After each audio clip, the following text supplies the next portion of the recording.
It's me, stream stopping guy. I have the power to stop streams I do not care for. What the fuck? You've been on the stream for like fucking 4 years. And I have cared for streams up until this very second. What? Adrian, why didn't you tell me? Now is I think that stream is deteriorating to the point where I no longer care for it much. You're saying we're going downhill? I think you've gone downhill. What the fuck? We barely ever went uphill. Honestly, I think we should have that Lawrence guy back on. I agree. I would love for Lawrence to come back on stream, but that's his prerogative. I think things really started going downhill when we started using Parsec for things. That's Saba's fault. What if I said it wasn't, and what if I just decided that You can't just say no. That's fact. That's real life.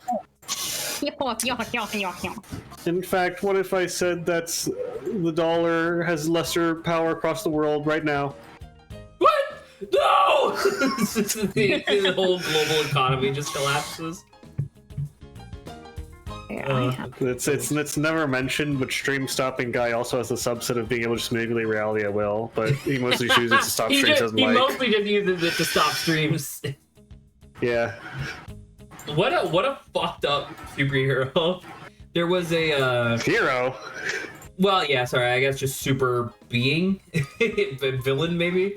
There was a web series that got popular on Reddit for a little bit, like a webcomic series where it was various superheroes, but each one had control over exactly one tool from the Photoshop like toolbar. And so it was like, you know, at first it's like, haha, I'm Smudge Tool Man or whatever, and this just like wiping things.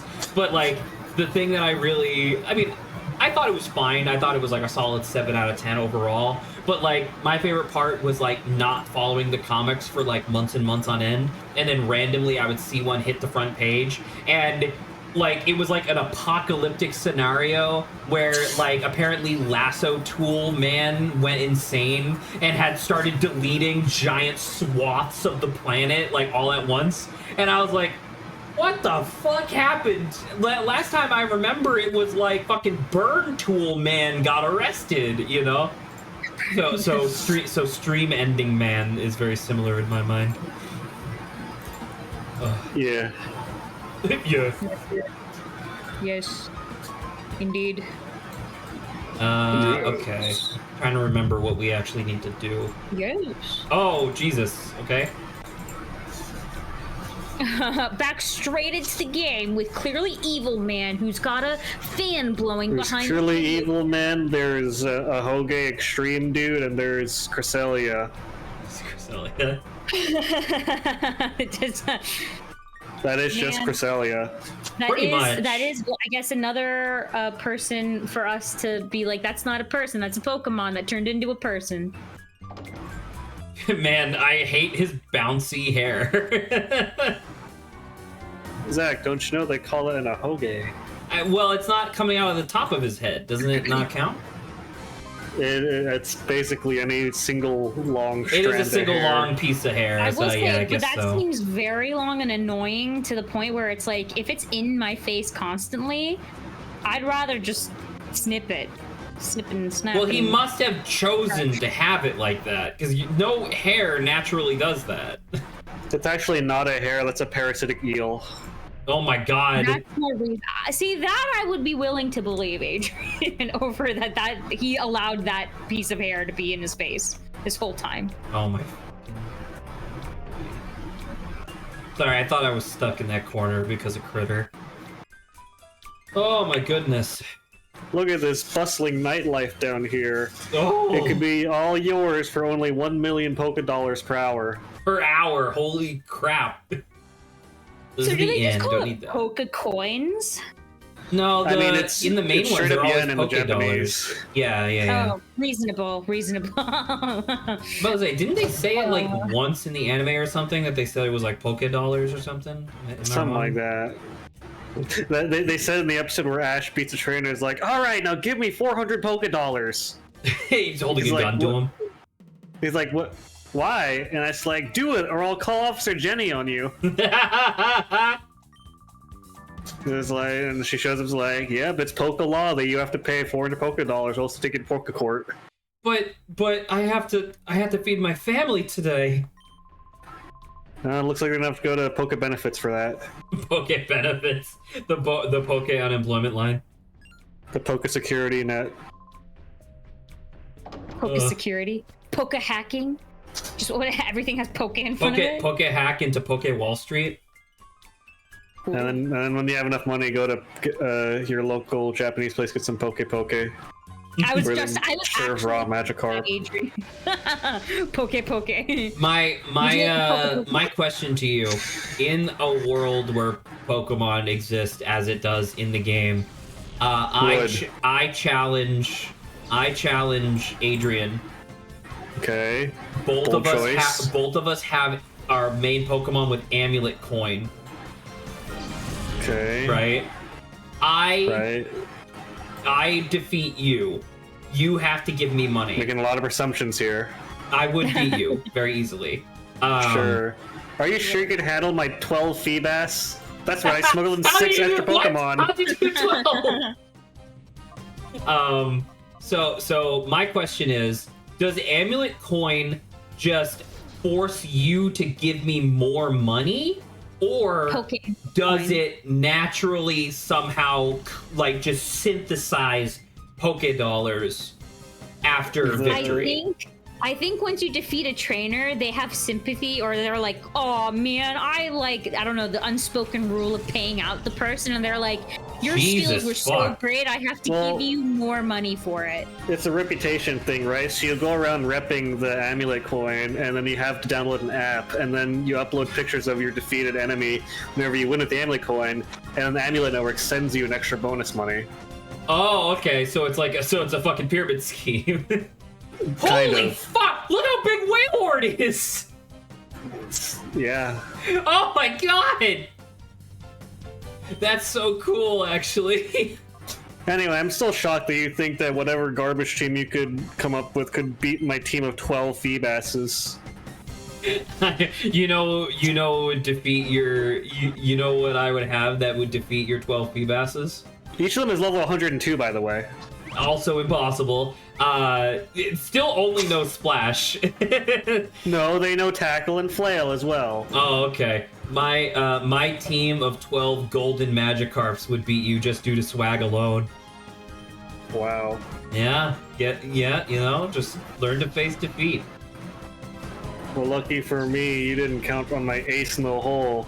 A Feebas. It's the 13th Feebas.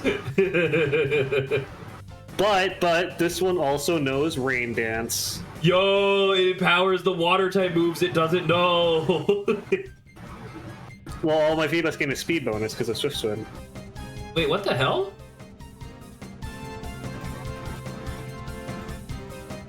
Hold on. Saba, did I just... What the fuck? I can accept a collaboration thing with you? I don't know, do it. See what happens. It just shows Saba's face cam. No, don't do it! No! No one can see my face. Twitch may record audio while you are backstage for safety reasons. Recording will not... Okay. What? I don't understand. Okay, yeah, I don't want to use that. Okay. I didn't know. Sorry, it was just... I went to go look at your channel, and it said, Saba is streaming. Knock to see if she wants to collab.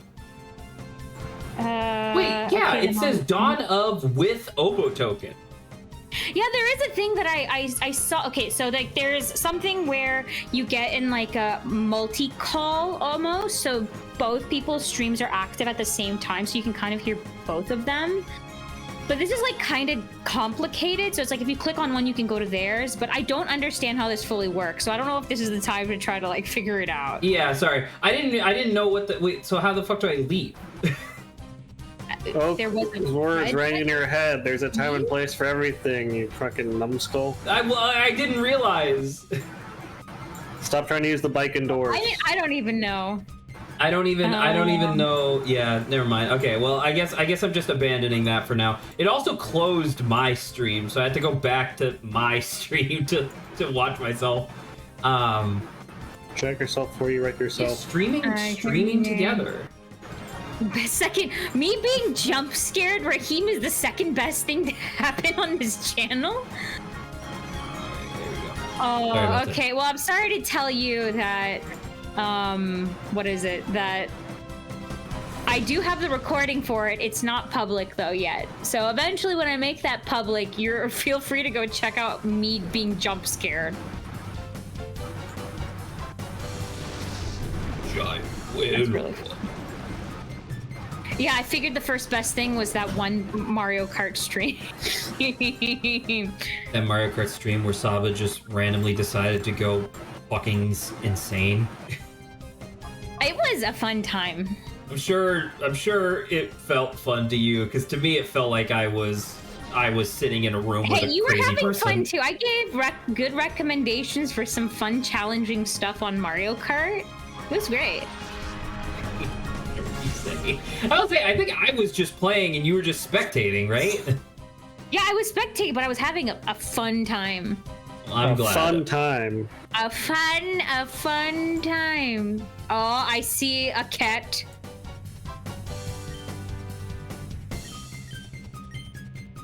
That is cute cat. I still remember, it was like the very best few memories, and maybe in Zach's life.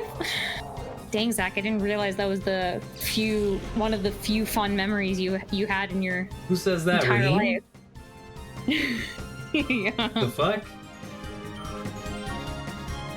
Didn't even make it to a clip show. I don't know what you're talking about. If y'all liked that stream so much, why are there no clips of it? If you like that stream so much, why don't you marry it? That's what I'm saying. Stream together is a quick, easy way to stream with your friends and viewers. I feel like this is recent. I'm about to say, this must be recent, because I've never seen that before.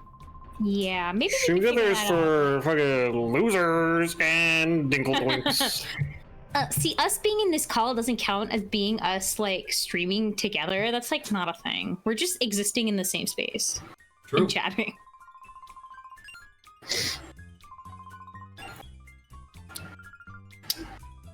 Memories aren't made with recordings. They're made by moments. Memories aren't made, they're conjured from the ether.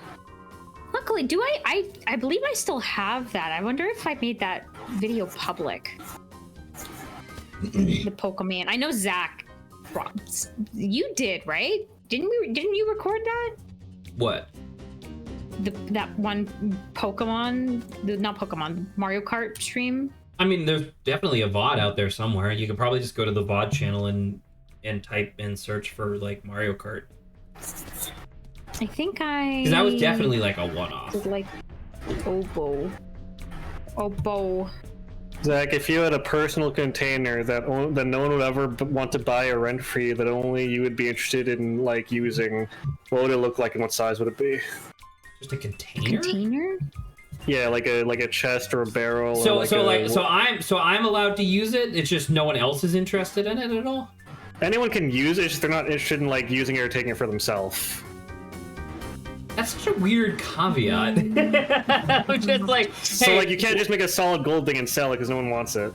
Oh, okay, that's why. Okay, I understood. I understand now. Because when you said that, I was like, what the fuck? Why would anyone want my barrel? Like a customized, but also no one wants to steal it from you either. I think one of the things I really want, they used to have this type of like chest of, like not chest of drawers, but like back when people used to have like to like take, pot of greed, exactly. Back when people used to have to take like their entire homes with them on trips, essentially, they would have these like giant fucking trunks that when you would open them, it would essentially turn into an entire like wardrobe dresser thing, just like with all of your shit in it all at once. I would love one of those, because not only is that like that is technically for travel in a literal sense because it all packs away like neatly. But I like that because it's just like a really cool piece of furniture that is like super impractical nowadays, you know? I love the idea of just like, imagine I had like a thing like that and you open it up and it's just all my board games. I don't think there'd be a chest big enough for that. Whoa. What makes you ask the question? I would normally just ask you the question back as is normal conversation, but where are you getting this from? I was just thinking of how fucking swagful it'd be to have like a legendary glowing golden like RPG treasure chest in your room. Oh, there's a give me 1 second. There's my favorite video game like treasure chest that I've ever seen is Is it a mimic? well, yes, but not really. Diablo 3 Resplendent chest. Yeah, can I get a picture of the Resplendent chest? Yeah. So in Diablo 3 there are rarities for like chests which like modify the loot inside of them. So the most the best and rarest of the chests before the DLC was the Resplendent chest, and it looked like this. And I just love this like big fuck you ornate thing. But then the reason why that one on the top right is a mimic with like teeth and stuff is because in the expansion for Diablo 3, you found like a giant Resplendent chest that was supposed to like try to trick you into thinking that you were about to get like $1 billion trillion or whatever, and you open it up and it eats you. Let's see. So that's a good like second option, I think. So what's your personalized container? Never mind. So we can kind of talk about it because it is something I wanted to bring up. Sorry, I was responding. I just realized I was muted because I was working on the publishing thing. Hold on. Okay. Wait, I think I have an answer. Okay. And I think it's book shaped, right? Because in Baldur's Gate, right, you have like the infinite book of holding. Is that allowed? Okay. Where it's like I Mary Poppins it, but it's a book. I mean, it can't break the laws of physics. I'm about to say, you would still have to be able to put stuff... Well, actually, I mean... You could probably pull... If it's a hollowed out book, you put like a pencil in there, I guess. You could put some alcohol in there. I know Saba's a heavy drinker. Possibly. Okay, like, this is not magical. Okay. Then I feel like I would have still wanted it to be book-shaped, but I'm able to customize what the book cover is. And that's not magic related. That just needs a little bit. You just have to manually do that or hire I'm about someone to to do say, that for but you. this doesn't feel like something that's like exorbitantly difficult to acquire. This feels like it's just you need to take the time to hollow out a book. I mean, that's still sacrilegious. That's still cool, I guess. It's just, you know. Yeah, it certainly is cool, but it's just like, I don't know, if you're wishing for literally anything on Earth, I guess that's not magic. I like the little, what is it? I don't know if you get, but it's not, I guess it's more of a liquid container, but it's in the shape of like a musical instrument. Those are also kind of fun. Oh, that's fun. Okay. Yeah, that does count. Liquid containers do count, like bottles. Yeah. I guess that would count, actually, yeah. How are you supposed to get a message out of the bottle now I think about it? Because I assume it's rolled up in there, but it probably unrolls to widen. Yeah, so now like, it's wider than the width of the bottleneck. This is kind of tight. Like, do you need like one of those like little doohickeys you use to pick out crab meat? Yeah, like little tweezers. Like a little lockpick tool. Those Actually, are indeed helpful, right? I guess you could just smash the bottle. I mean, actually, that might be the intended result. It might be to smash the bottle, but you don't. But you never see anyone do that in movies you never or whatever. see that in cartoons, actually, because in cartoons they always uncork it, shake it like twice, and then the message pops out or whatever, right? But that wouldn't happen. Because straight up, it's crazy the kinds of thoughts that you realize you just like had but never thought to question. Because before you just brought that up, like how do you get the message out? My assumption was that you always stuck 2 fingers in and pulled it out. But now I think about it, you would be able to fit even 1 finger into most bottles. Right. I don't know, maybe bottles were bigger back then when it was like a popular idea? I don't think so. I guess and also I'm thinking of like the classic, like you're on a desert island and one floats up on the shore Bottled would be a valuable resource if you're like stranded to like hold liquids very like conveniently. Wait a minute. You Wait can a use the minute. refraction of the I glass have to another start question. fire. I have Yes. another question. What? Is a car a container? The trunk is. The trunk is, I would say. That's what I was Okay. about to say. So I'm not allowed. So is she allowed to get a say, car? Well, I wasn't even gonna go car, but what I was gonna say could be really incredibly funny is the idea of like, because we're in Pokemonville right now, like a ginormous like drivable like Lapras, but like the container is the shell, so it's like you get off the shell, like you ride it on its shell, and then you get off and you can And it just open the goes shell like it's a Now, car. is And it this just a opens up. mechanical Lapras, or this has been bio like edited? No, I'll say mechanical. Okay, I don't Okay, want to. I good. don't want to Holy think shit. about. I don't want to think about this being a live Lapras. No. So yeah, it's a mechanical Lapras. That's how you ride it, and then you get off, and you can just pop open its shell like the trunk of a car, and that's where you store your stuff. Okay. I guess like just quick follow up, if I may. A follow up to your follow up. How are you driving this Lapras around? They don't have legs, or does it just have wheels? It'd be very slow on land. Mechanical. It's a mechanical, so like it could have like wheels. does it have, It's like, just little designed wheels around a on Lapras. Yeah. Okay. But to So what it's extent? basically- But is that it's- still a container now? Because now it sounds like you just kind of stapled. here's- It feels like you just kind of welded a chest to the top of the platform of a car. Does that I count? mean, here's the thing, right? If you want that, you'd have to get the Lapras thing yourself, and the container would just be like on top of it. Oh, because I was gonna say like it's not necessarily on top. It's like the body of the Lapras is the container, and you just access it by opening the shell. Right, but like. Yeah, but like I doesn't- can't like for the spirit of this question, I don't feel like I could just get a barrel, put an engine on it, and then 4 wheels, and still say that it's a container.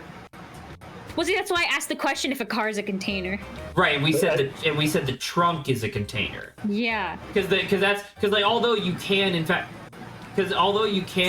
store stuff in a car, that's not its prime. Like the main cabin of a car is not that's not its primary purpose. Whereas the primary purpose of the trunk is to hold items.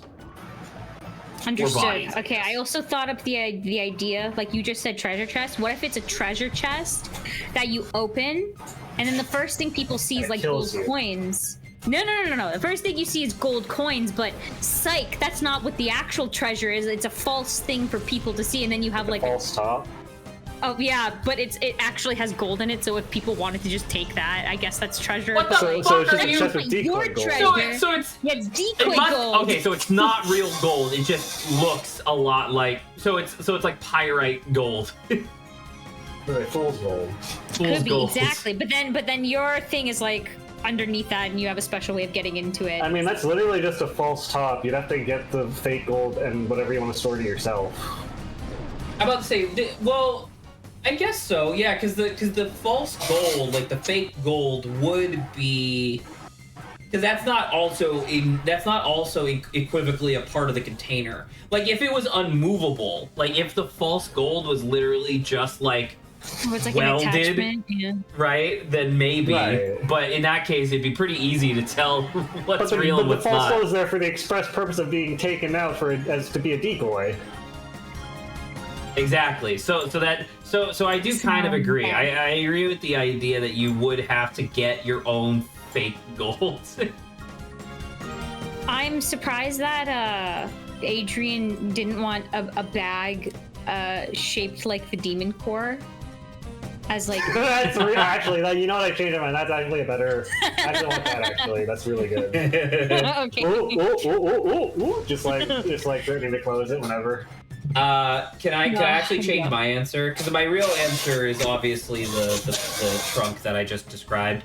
But if I could change my answer, what I would want to change it to is I would love for my personalized container to be a small ornate box made out of like gold and like various other metals and stuff that when you open it, it kills you and you just like fall over dead. but it actually Okay. turns out that the box is made out of a weird fucked up metal that makes you hallucinate being dead. Okay. So you want? I was is making this a your di- evil I was eagle making a showing diabolical again? box Is that what reference. this is? I don't know what Are diabolical you- boss is. Diabolical box, the fucking Layton game that we played and voice acted. Oh, diabolical box. Blacked Not a out. I diabolical didn't- boss. Is that the one where there was fake London? No, that was Unwound Future. I don't know. I don't know then. Adrian. I remember. I don't Adrian, you remember what voice game it's acted from, several characters in that. Listen, all the Layton games, they meld together like the same for me, right? There's guy, there's boy, and then there's a fake London every time. Not every time, though. Definitely not every time. It's like how in Ace Attorney, there's red, and then there's gay every time. I mean, that is true. That one is true. Name one Ace Attorney that doesn't have a character that's red in it. I dare you. Well, it has to be in there because if Red wasn't in there, Edgeworth wouldn't exist, and we need that man. Is So Apollo I'm willing to Apollo accept red? it. Apollo is absolutely red. What are Yeah, you he's talking wearing. about? He has a red vest, right? Yeah. Yeah, that's red. Investigation stars Edgeworth, obviously. What's Francisca? Francisca's like Blue and bluish, yellow, and white, white. and black. I'll say she's not Yeah. red, but I think Ace Attorney 2 has Edgeworth at the end, right? Technically, Phoenix Yeah. has a red tie, right? No, but he's blue. No, I know, Yeah. but he's got. He still has some red in him. Yeah, but you're He not. does No, have but red don't on be his don't be pedantic, Saba. We're not defining him by the one color that he has on one spot. It He's is an obviously accent, blue. but yeah. No. It's an accent, but no, I mean, I agree with you. I was just thinking about like, is it anywhere on anyone else? And I was like, well, technically, Phoenix doesn't have a red tie, but like, yes. But that's obviously not the Overarching. spirit of the question. So I'm trying to think, like, because what about the two Great Ace Attorney games? Mentor guy has a red headband. But he's not red. But he's not. Okay, listen. We just talked about this. We wouldn't define him as red. We define him, I guess, as black because he wears the black uniform. But I mean, like, that's boring. Yeah, I mean, just like the character. Sorry, Kazuma. Rest in peace. Except not. Except, shush! Spoilers. What do you mean spoilers? I already told you. Saba, this is spoilers for a game that took place 100 years ago. That's true. I know. Yeah, how dare you spoil it? People. Listen, it's not spoilers if the setting of the media is from at least 50 years before the current year in real life. It's the regular like spoiler window, but it's when the game takes place chronologically. No, there's no such thing as a Star Wars spoiler because they all took place a long, long time ago. In a galaxy far, far away. You're so right. Holy shit. Oh my gosh. Being all Conversely, I don't want to hear spoilers. anything about Cyberpunk 2077 or anything about any of the Mega Man Because games. they're in the future. Oh my god. If you have any of these on Mega Man 1, shut up because that's a spoiler. Oh my god, that's so funny. Well, what about like Adventure Time spoilers? Because that takes place like 6,000 years in the future, so you can't do that. Exactly. Yeah, I don't want to hear it. Oh man, this is rough. Is there okay? Real quick, Grant's not here to defend himself because I know he's a crybaby about spoilers and whatnot. But what is the window in your guys' mind for spoilers? Like, how old does something have to be before you can just assume that someone is at least aware of the thing? For me, I it's feel whether I like- care about it or not. Well, That's I a mean that's reasonable answer. tough though, because that's definitely you know. reasonable. I feel like obviously I think, and this is not the minimum, but I know like when I say a decade's passed, I think that's definitely like we're fine spoilering. I mean, it's like I don't really care about the 2027 lottery numbers, so I can talk about those as much as I want. Why do you know those? I mean, why do you? It's not important though, right? Like, It's who really it cares? might be important. Maybe you can help Oh, a brother out. okay, I won't talk about it with you then. I won't talk Oh, about it. okay, never mind. Oh, Yes, you know what they say about assuming. it makes an ass out Like, of you you. gotta change- It makes USA. It makes USA. And you. So I'm glad that Zach said it. Because the thing, because I remember discussing this with Grant, and I thought Grant was like fucking psychotic. Because I think Grant, when I asked him like, how old does something have to be before it no longer counts as spoilers, right? Like my thing was like, okay, if I am talking to a friend, random person, anybody, it doesn't matter. How old does a piece of media have to be before I can just assume that you would have seen it if you cared? And so I thought a decade, right? I kind of agree with Saba. Grant said 25 years. Which I believe at the time was 4 years older than he was when I asked him. So, I guess never discuss anything with Grant. Well, because on a literal sense, I can appreciate what Grant was saying. Essentially, Grant was like, "Listen, I just don't want spoilers about anything ever. Like, you know, just because like something might be 100 years old, but." You know, I might not have experienced it yet, and I want to experience it. And I want to experience it naturally. But at the same time, that's not how fucking conversations work, right? Like, especially if we're talking, like, because otherwise, what are we gonna fucking talk about? Like, fucking religion and politics? Like, we'll die. You just do what I do and talk about stuff that doesn't exist. Like the 2027 lottery numbers. Yeah. Which I will avoid mentioning on stream. But Zach, are you sure? That they won't exist. Who's to think he's not wrong? I mean, I think it's a bold assumption on Adrian's part to like kind of propose that the U.S. will even be around. I didn't say U.S. lottery. What other lottery would possibly be worth anything then? United Fish Federation. The United Fish Federation. Do you care about the spoilers? God damn it! I'm gonna impersonate my net from her. I'll do my best Grant impression and just say yes. I don't want any spoilers, no matter what it is. Okay, I won't mention the United Fish Federation then. Yeah, Duplosion also is just like, you just asked to see if you've seen the content before you talk about it, which is reasonable. No, right, but so what I'm saying is that that's what I always do within 10 years. Like, if the thing is less than 10 years old, even if it's a fucking day under, I will ask, have you seen this before? But, like, you know, there's so much goddamn media in the world. I don't, like, are you really going to ask that about literally everything you ever talk about? I feel like a lot of people bring it up, right? As in, like, have you seen it before? Well, it's old now. Like, you still ask the question, but then you follow it up with, I think by this point, if, like, I'm gonna have to talk about this because it's old enough now that it's, like, not crazy if I actively talk about it. I wish Grant was here, since he always seems to remember the things that I don't give a shit about. But, like, I remember Grant was here. Oh, but it was if only Grant was here. But it was gosh, what was it? It was I literally just can't remember. Oh, the chest. Because there was like a thing that Grant, like there was a thing that I said to Grant, and I want to say the piece of media I had just randomly brought up in conversation was, I think at the time, like fucking 15 years old, and Grant was like, "What the fuck?" You know, and I was like, "Dude, really?" I think he's probably a little more sensitive, I guess, to spoilers then, because that's a pretty funny... I think that Grant's bar for what counts as a spoiler is a little higher than the average bar is. I could agree with that, and once again, that's also his prerogative. I'm not literally saying like it's his like a problem or whatever, but it's not like a moral flaw. Oh, trust me, it's not a moral know flaw. There you go. I think that's a great way of as phrasing well, it. who's very, very like anti-spoiler, like nothing. Like she won't even actively want to really hear you talking about it in case she gets spoiled on something. Now, to be fair, she has been accidentally spoiled on like things that probably are like, that's not cool, but. Like she's also like a little bit more like, I think, Grant in that regard, where she's like, no spoilers, nothing. I don't want to talk about it.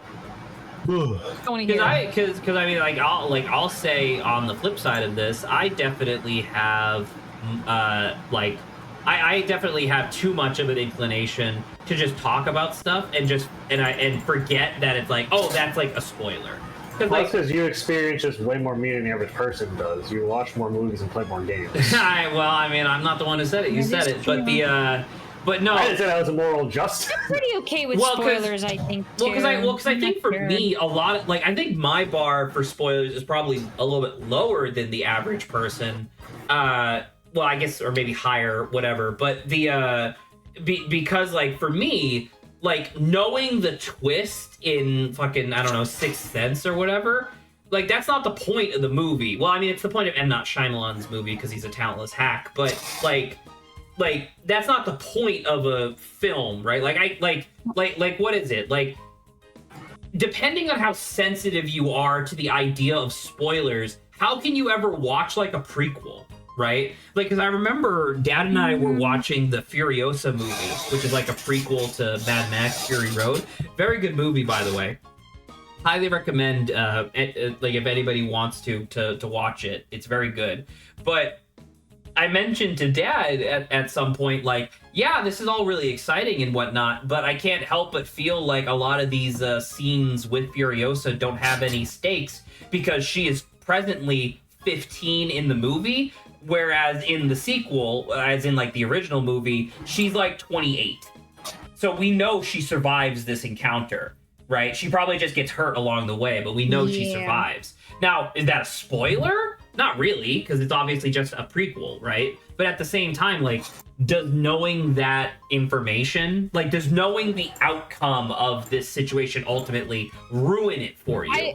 And I think that's I should also, because Duplosion also brought something up interesting. It's is there a chance that this person would be interested? Because obviously there's the idea of obviously if someone's not interested, they don't really care. But truly, if this person has no interest, it's so old that it's I'm probably not going to get around. Maybe I had an interest, but I'm probably not going to get around to doing this. Because I'm going to die soon. Then I don't think I would mind. Because there are some things where it's oh yeah, it's someone who's never maybe watched Harry Potter movies, and they're I'd like to watch the Harry Potter movies, but it's I don't know, because they're long or whatever, right? And they're but I don't really I don't know if I'll ever get to it. Then I'm okay, I feel you should be okay discussing the story, because if you're interested enough to want to know about the story, but maybe not interested enough to go take the time to watch it all, then I think you should probably be fine talking about it.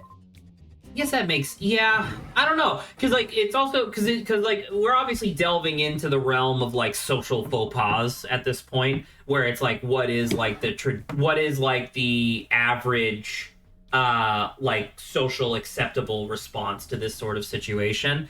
And I don't know, obviously I feel media means a lot to especially me, but us as the people that we are. But at the same time, it's just I don't know. Because an example I thought of was Jurassic Park, right?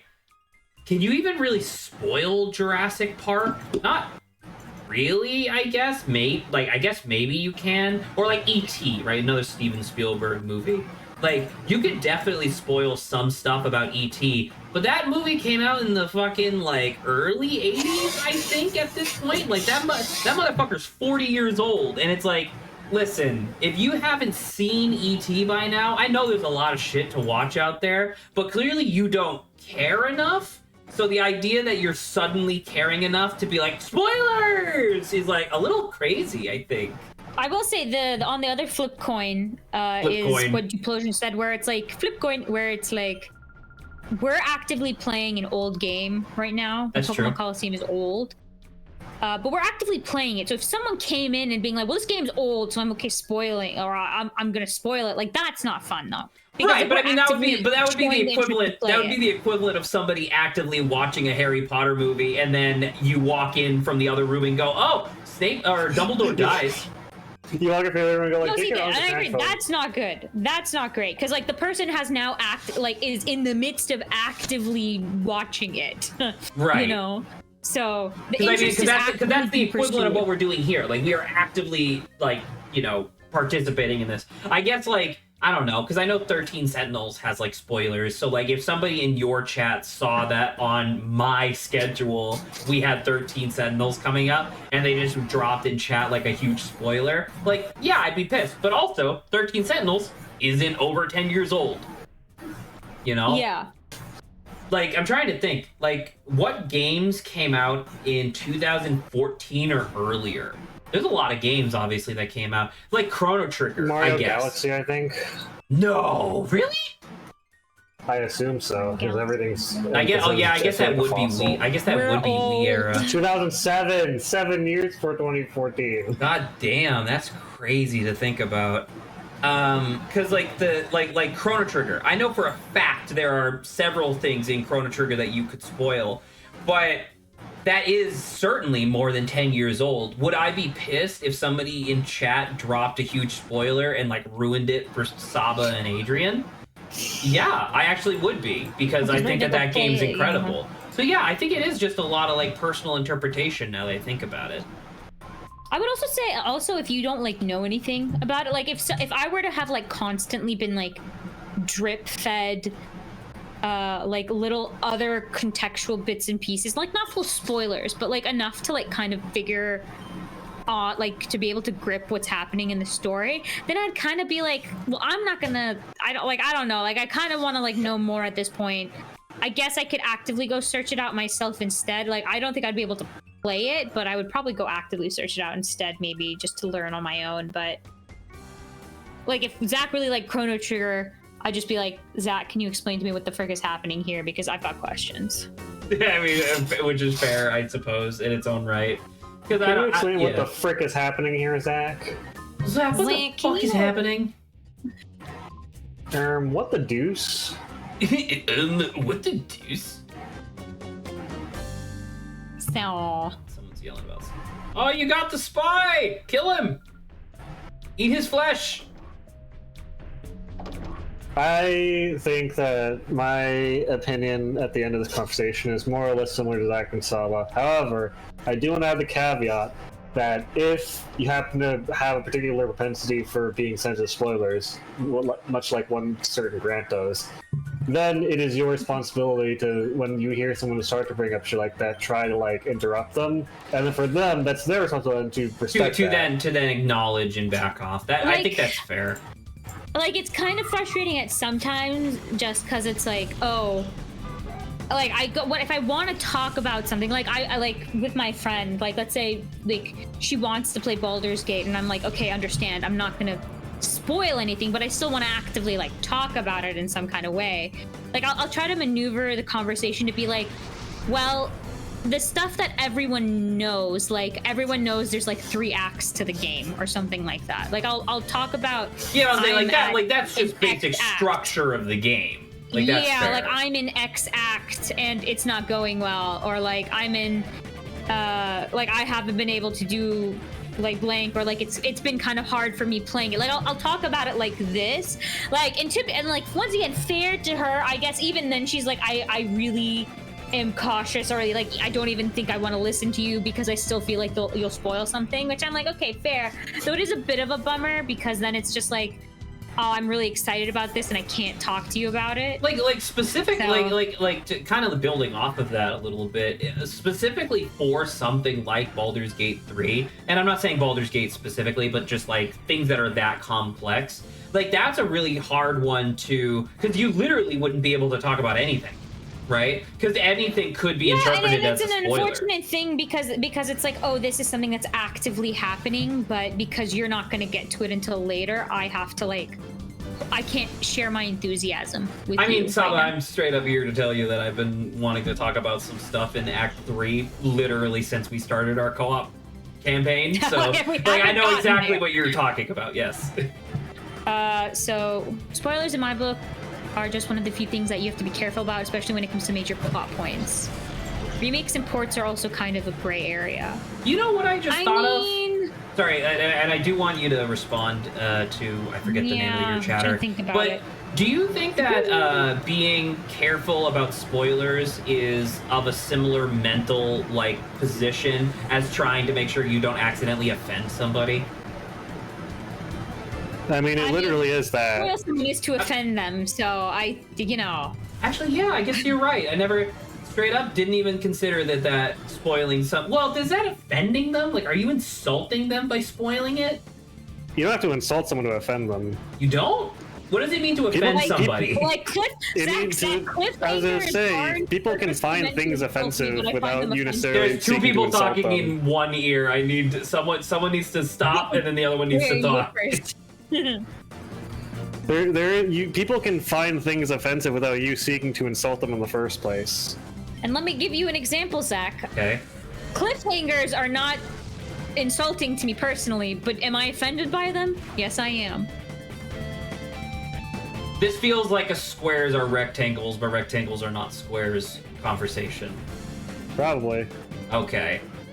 Because it's straight up, because in my mind, I always thought that being offended meant that you like took personal umbrage to something. And so like I didn't consider the idea of like, oh, that's a spoiler to be umbrage, but I guess it is. I guess you're right. Okay. Now, sorry. What was your chatter saying? I do think that there are many instances where if you spoil them for someone, like, people don't act perfect all the time. There are cases where if you spoil them for someone, then you have at some point failed in your responsibility to, like, be a decent person and, like, respect their wishes. Not all the time, but, you know, if they told you, hey, I don't want to talk about this, and, like, 30 minutes later forget and mention it, then, like, that is offensive.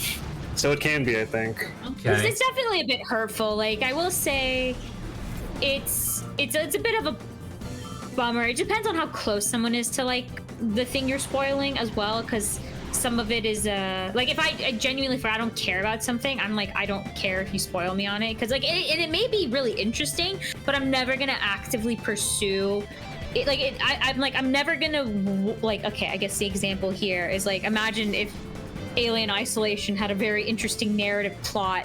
It's like it does. I'm like, cool. You know what? Shut up. In this case, I don't know if I want to talk about it, not because of spoilers, but because of scary stuff. But also, we're playing Pokemon. But like, and if like, let's say, if, like Zach, you in a separate conversation brought it up, and I'm like, you know what? Let's talk about it, because like now you've interested me on what the plot is. But I'm not going to be offended, one, because I don't care about the game, because I will never play the game. So your investment amplifies whatever offense you would potentially have. Yeah, so, but in this case, like, you, by spoiling, have now made it more interesting to me than I ever would have been in it originally, which is kind of an interesting... See, I was saying, like that's a rhetorical, like, device that I use quite frequently. Like, there are often times where, like, if I'm trying to get someone interested in something, I will spoil them on something, right? Like, when I was trying to get my nephew to, like, when I was trying to get him hyped up for Ghost Trick, obviously I did the joke of, like, you do two things in that fucking game. You ghost and you trick. That's it! You know what I mean? Like, that joke really got him. But then the other one, when I was like, yeah, you know, the game goes to crazy places. Like, you'll get to a point where you think the game is at like an 8, but it's actually at a 3. You know what I mean? In terms of where it goes later.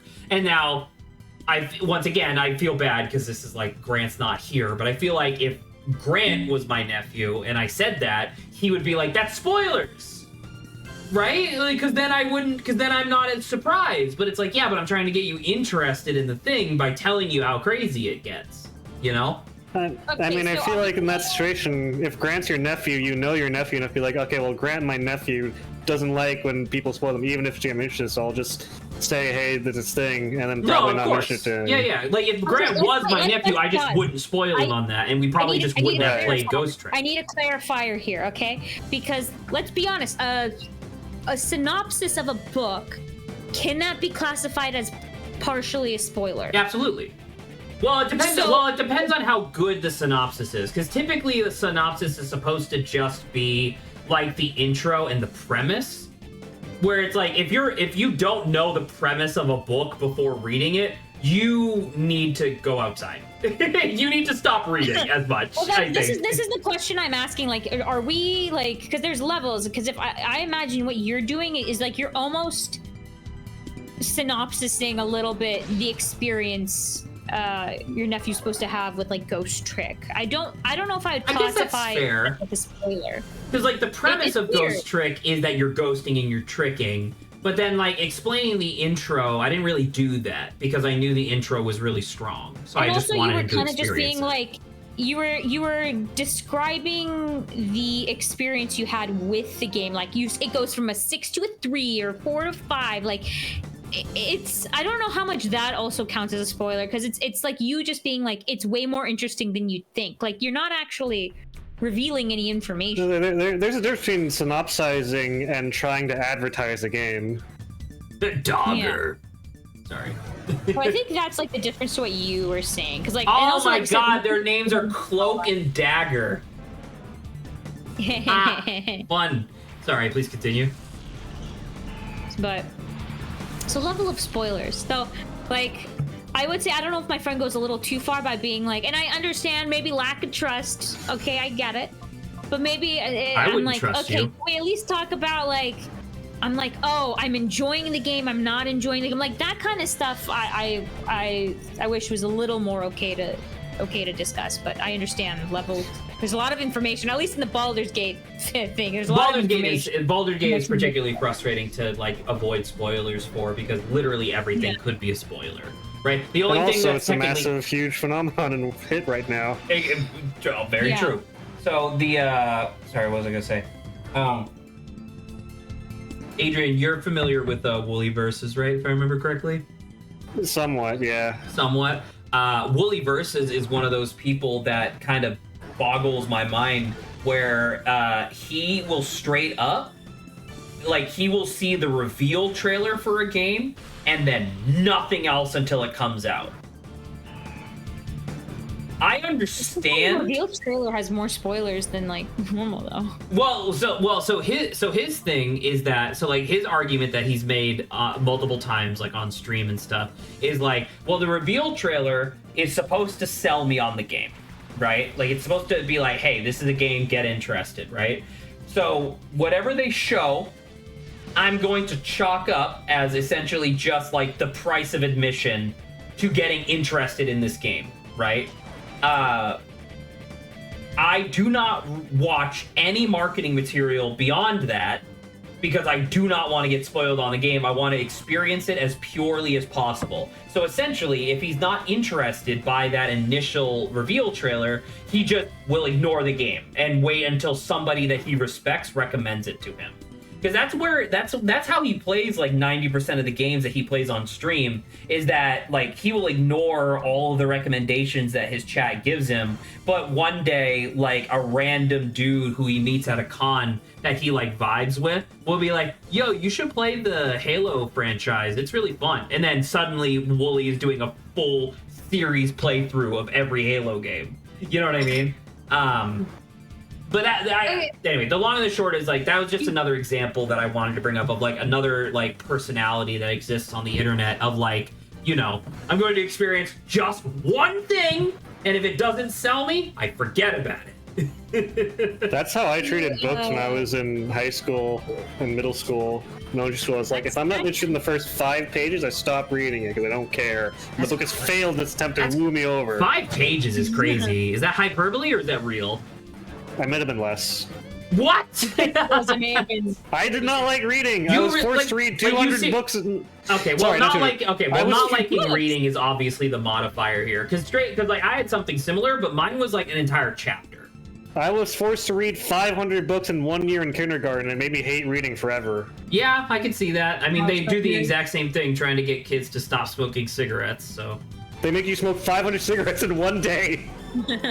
500 cigarettes. 500 cigarettes. So, anyway. Deplosion brought up something interesting. I don't know if you guys okay. So they brought up the idea of innocent spoilers. Like if you walk into a movie that's being watched halfway, or a game that's been played halfway, anything that How do you do that? Well, I don't know. You walk into a room and it's in the middle of a movie. I don't know. I'm about to say, like, let's do the scenario of like you live with a roommate. The roommate is watching a movie. I thought about a second. I thought about it. In my head, in the first, I was like, okay, so you walk into the wrong theater room.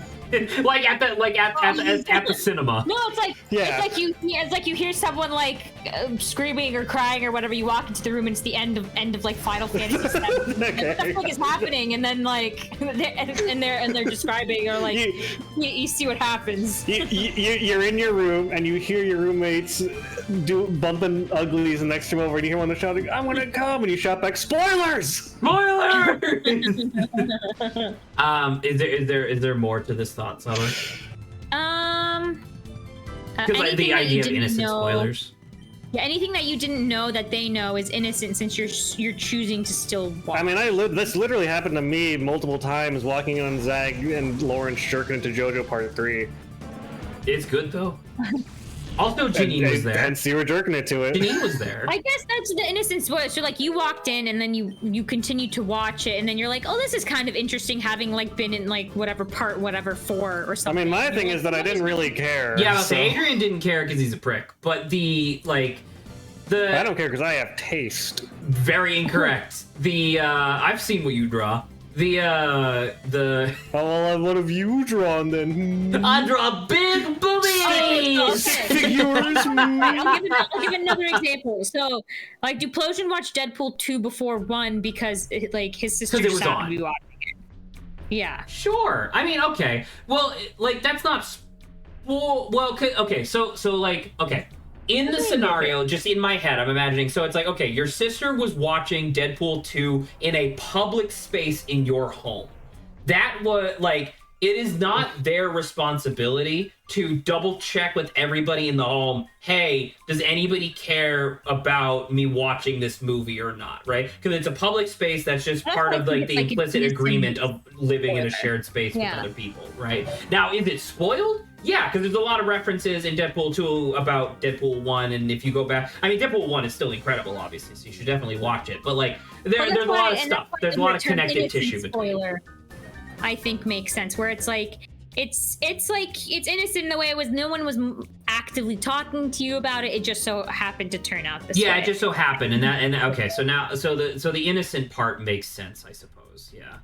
I think in that scenario, if it's like, if you're not living under a rock like myself, or unlike myself, I should say, because I live under a rock. But anyway, if you're aware of a thing that you don't want to be spoiled on, that you reasonably could believe that your family or people that share public space with you are going to watch, I think it is a little bit, not entirely, but like, if anyone is culpable, part of it is you culpable for being like, hey, like, I don't want to spoil this, and like, maybe not like this big official, that's like, just like couch conversation, bring it up at one point, maybe.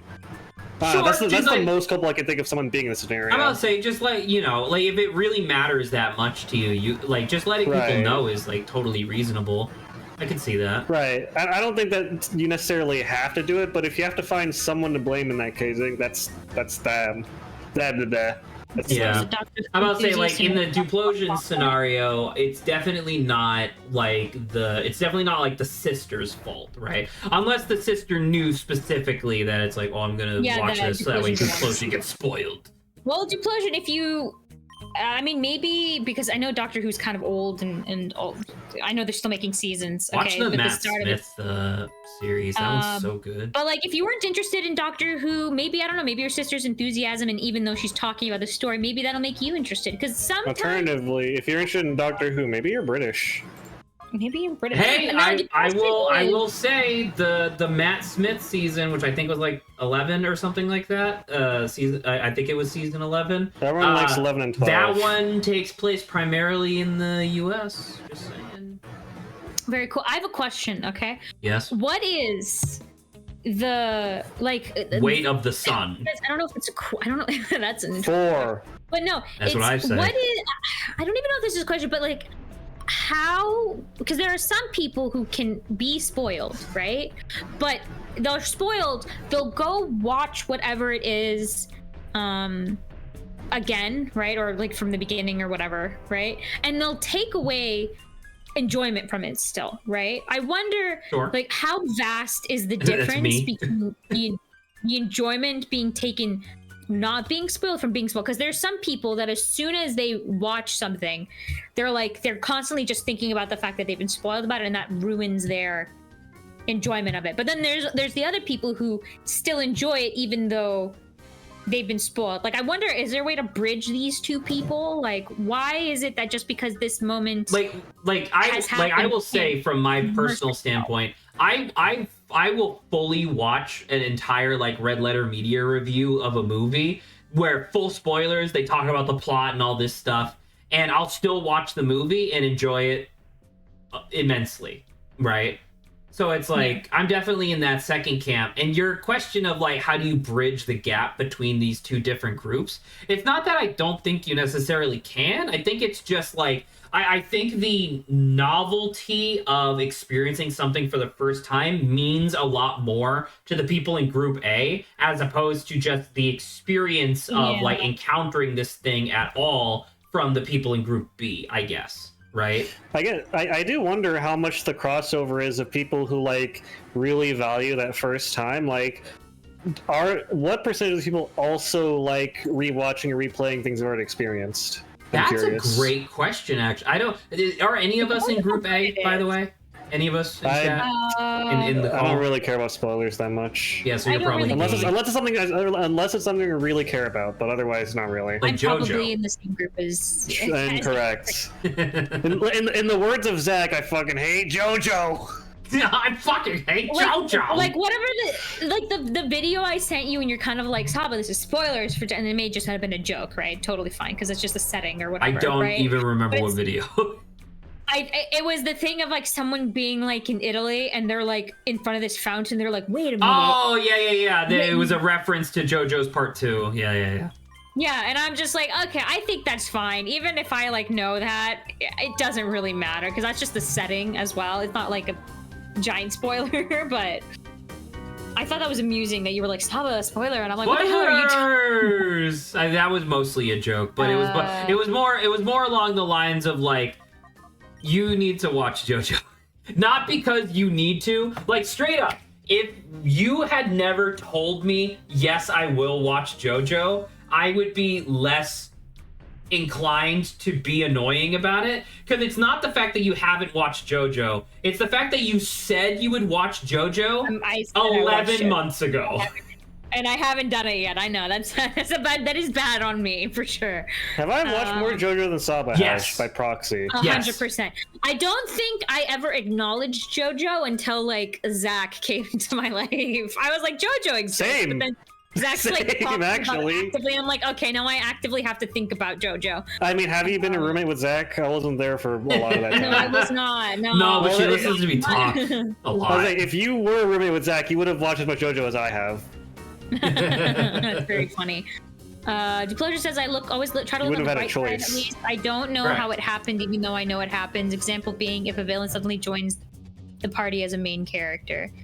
I guess I try to look on the bright side, right? I'll still always try to enjoy the experience, even if I've like learned about it. And sometimes, like I said, sometimes it hypes me up more just because it's like I know a little bit about JoJo's power, like the power or the stands, right? So I'm just like, yo, this is kind of cool. And then some of the other ones, I'm like, I have no idea why this guy's like this, but I'm kind of interested to figure, like, seeing how the author I am fully in a boss fight.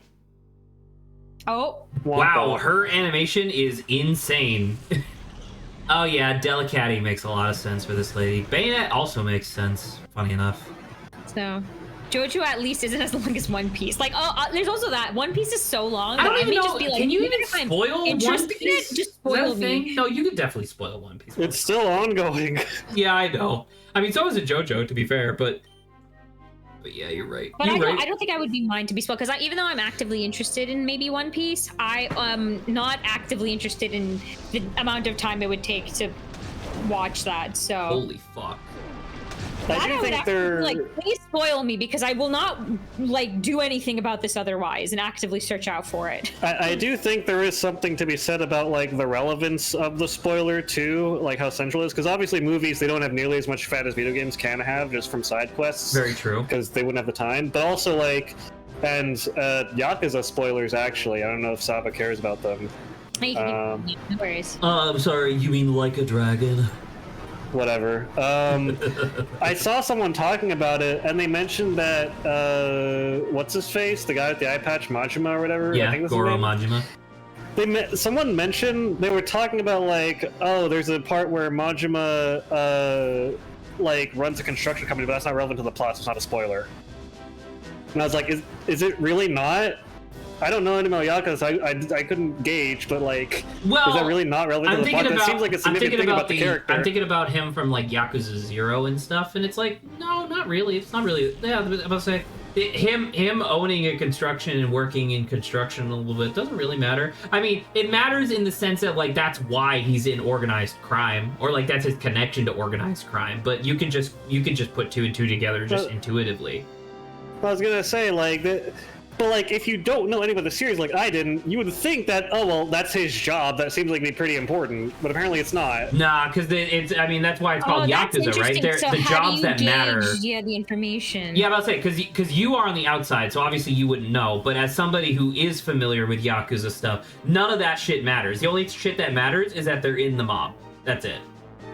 Right. Right. And so it's like, well, there's also the level of, like, well, how important is a spoiler? Because, like, if you spoiler like a mystery and you spoil the big answer, the big mystery at the very end, then like people can be reasonably upset about that, I think. But like, I don't know, if you spoil like, oh, there's a side quest in Dragon Quest 7 where you go and rub your face with some boobs. Hell yeah, like... puff, dude. But then what happens? What happens if that rubbing face on the boobs is like integral to the whole story? Then it's like well, crazy, I'm here to right? tell you, that's how you unlock the great ending. I'm about to say, I'm here to tell you that rubbing your face in boobs gives you a free +2/+2 and 2 different stats. That's real. Isn't there? Wait, is Dragon? I'm trying to think. It's. No, Dragon Quest 11 is the newest one, right? I think. Correct. It's 11 and then whatever the addition, yeah. I'm trying to think. Was 7 the one that they had on the DS where you could make your own Dragon Warrior? I think. Maybe. I think I don't remember. I don't recall. 7 or 9, one of them. Anyway, I was thinking it's like, no, the newest one, 11, is the one where you think you're getting rubbed your face and boobs and they throw off a cliff. Holy fuck! Is it like? Oh, let me ask like a question. I guess in this case. Is for Portals the cake is a lie a spoiler? Not really, because so the idea behind, and I'm just gonna talk about this because fuck it. In Portal, the reason why the cake is a lie became something that mattered was that there was an unseen like character who was like a former test subject named the Rat Man who escaped Gladys's clutches and was like hiding in like the walls and stuff. And he was the one who would scrawl on walls and behind windows and stuff, the cake is a lie, because that was the thing that Gladys was trying to use to like quote unquote convince you to keep going through test chambers and stuff. Because in actuality, the real thing that's supposed to happen is that you finish the last test and then she kills you, right? But then she like falls in love with Chell or whatever. So, but like, is that a spoiler? The cake is a lie. Not really, because you can kind of just figure that out if you're not stupid. Like Gladys is clearly an evil, crazy robot thing from like minute 10. You know? I was gonna say, it's like, do you really believe that this crazy robot who's constantly abusive to you verbally will reward you with cake at the end? Exactly. Yes. That's kind of what I'm getting at. So it's like, it's not a like. If Saba had never played Portal before and all she heard was, oh, the cake is a lie, right? Not a spoiler, because that's not what Man, the I wish game there were is some about. gamers at this party. But you know what is interesting? The idea is like maybe the cake is a lie. It's not related to the story, but it's a unique experience that people had derived and like the community had derived from the game. Like, so once you finish playing, I would like to respond to that by saying that sadly, the cake is a lie. Merry Christmas and Happy Holidays from Girls in Games. Oh, lovely. Looking at this comic, like, shrunk my heart 2 sizes. The thing I was gonna say was that there is, and this is gonna like kind of be annoying to say because I wish it wasn't true, but like that experience of like sadly, like either because you didn't show interest at the time or because you were born too late, there are going to be experiences that you just don't really get to have the same way that other people do. Because like, let me tell you, when Portal 1 came out that very first time, people were fucking crazy about it. Like, it was all anybody was talking about on the internet forever. And it's like, you're just not gonna get that anymore because like that's not like something of Portal's caliber is not rare anymore. Like that happens twice a week now.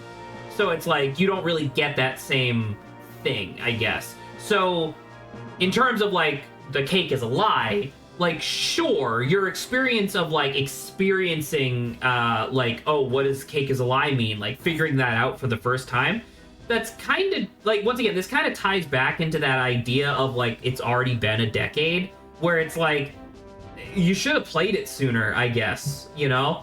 I don't really know what to tell you, because like if you are the type of person that thinks being told the cake is a lie is a spoiler, you don't know, like this kind of ties into Adrian's thing, right? You don't know that spoiler does not fucking matter in the grand scheme of the game. Like in terms of what you're supposed to actually get out of the game, does not matter, right?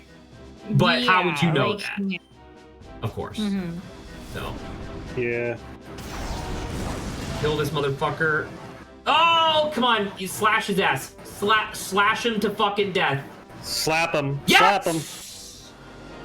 God, I swear to motherfuck, if this lady pulls out a sweet... Wow, that thing deflated. If she pulls out a Suicune right now, I'm going to piss and shit and cum. Oh my god. Don't. In that order. No! Oh! By the way, hold on, pause real quick. What did I fucking say? Did I not say that there would be 3 like leaders of the bad guys? There'd be a strong guy with Entei, a woman with Suicune, and then some sort of scientist with Raikou, like some sort of like crazy science man. Probably, I don't know. I definitely said that. If you said that, then I either wasn't here or I was yapping couldn't off. be fucked. Dude, I'm gonna lose this. I'm gonna lose this I am fucking actually fight. the stream's state-appointed Japanese expert. That is my job. Japanese. My job is to just yap. If you look at my lapel here, you'll see that I don't wear clothing that has lapels because it's uncomfortable to me. That's pretty funny. He's lapelless. Oh, this is gonna fucking murk Entei. Oh! That's stupid. Don't kill my Suicune that I'm trying to kidnap. It murk Entei, though. That's really... Yeah, that's real bad. That's pretty bad. Did you save state?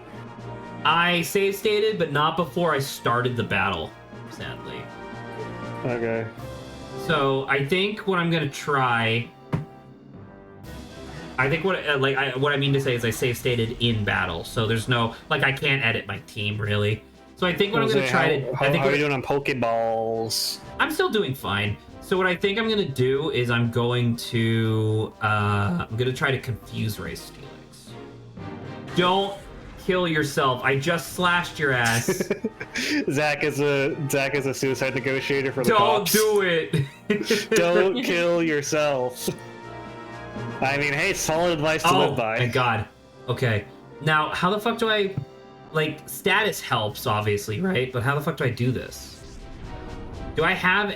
Oh, I guess... Oh, Altari is dead, though. God damn it. Don't Earthquake. Don't do it. Just...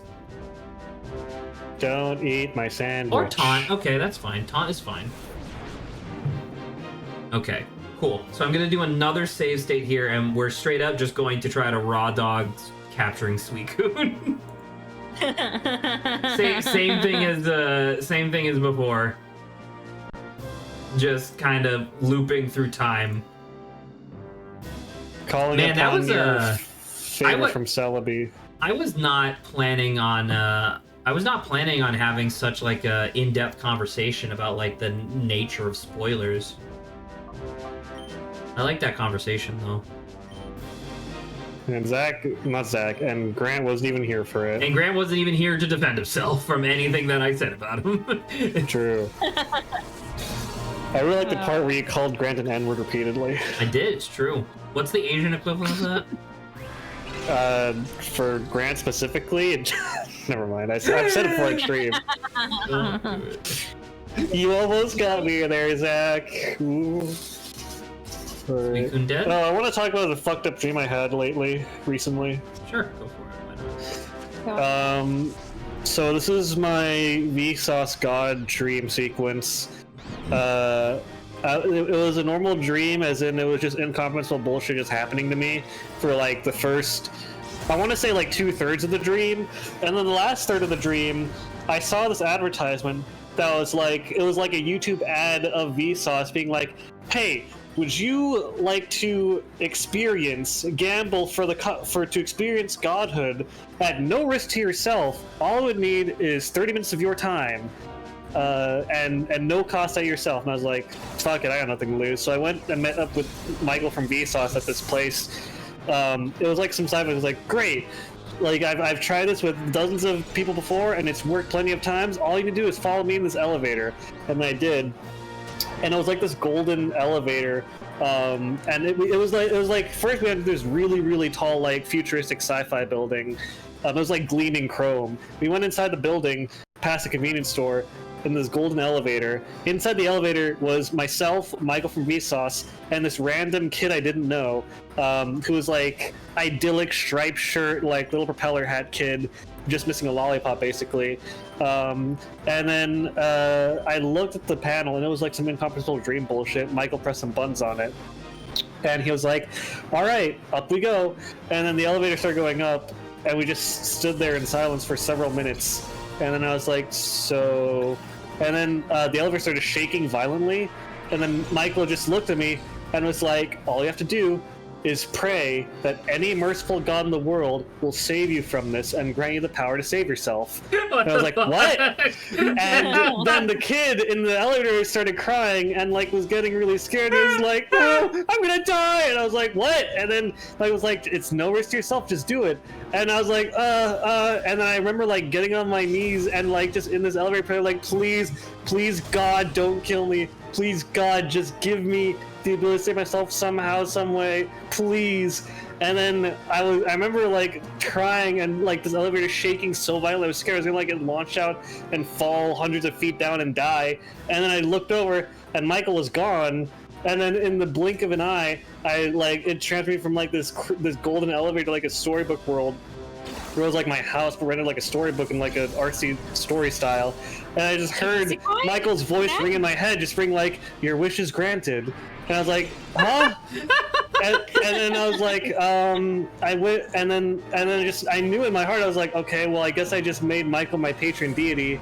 And then I was like, well, I kind of, you know what, I guess I appreciate, I would like to just say, I appreciate that in your dream, I don't even know if you've watched this movie before, but you accidentally, like, reverse engineered the fucking Wonka-vator from Charlie and the Chocolate Factory. The idea, no, I have, but, like... The idea of an elevator that shoots through the ceiling and just flies through the air.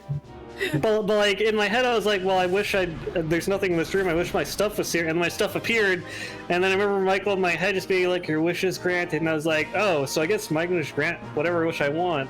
And then like I remember myself just wishing for stuff that'd be very comfortable, and then basically wishing for my life but with a bunch of like luxuries and like just like not having to work and stuff. And then I was like, huh.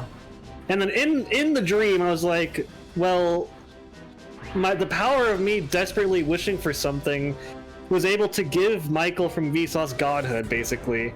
And in return for giving him that, he grants whatever wish I want now. But and then in my dream, I was like, wait, it was a closed elevator that was just shaking. I had literally no way of knowing if it actually had gone off the rails or if my life was literally in danger. Michael just made me feel like my life was in danger. Michael from Vsauce just bamboozled you into giving him godhood for nothing.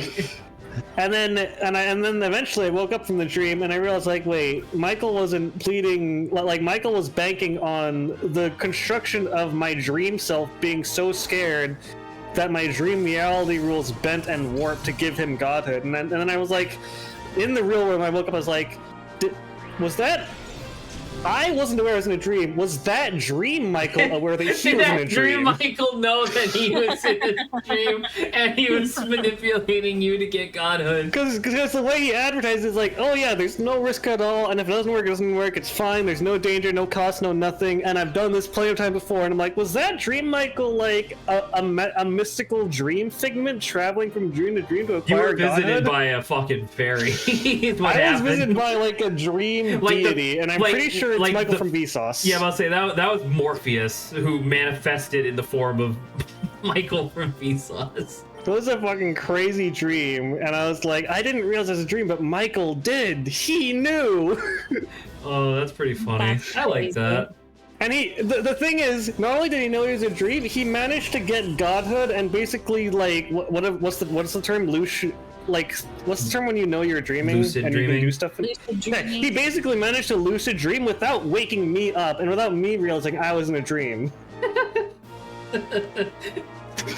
It's fucking crazy. I like that a lot, actually. I love the idea of Michael from Vsauce. Like, he's just like just like so meta. That's so good. It was so intense that when I woke up, I wrote down what happened in the dream so I wouldn't forget it. I haven't done that in a long time, but man, it was intense. I woke up and was like, "What? How did he know?" And like, I think him being Michael from Vsauce added capability of like, oh well, Michael has like all this weird science stuff, and Vsauce kind of weird. I don't know, maybe he's onto something here. Who knows? And you know, he's popular, and like, surely he wouldn't lead me astray. He's Michael from Vsauce. He has a reputation to uphold. Of course. I don't know. It was just really weird that like. It wasn't even the whole dream. It was like the last third of the stream where like I remember like there was like some mafia involved earlier. There was like violence and like an undercover thingy, but like all of that was just standard like nonsensical dream fare. But man, can't believe Michael from Vsauce is like a dream deity. Or once again, it's just some sort of fae that chose to.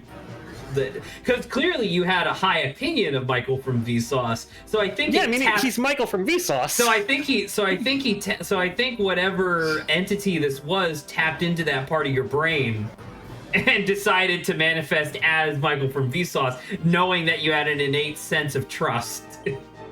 Right, like I don't know the guy personally, but like if he said there's a way to ascend to godhood possibly with no risk myself, fuck it, I got nothing to lose, and he seems chill.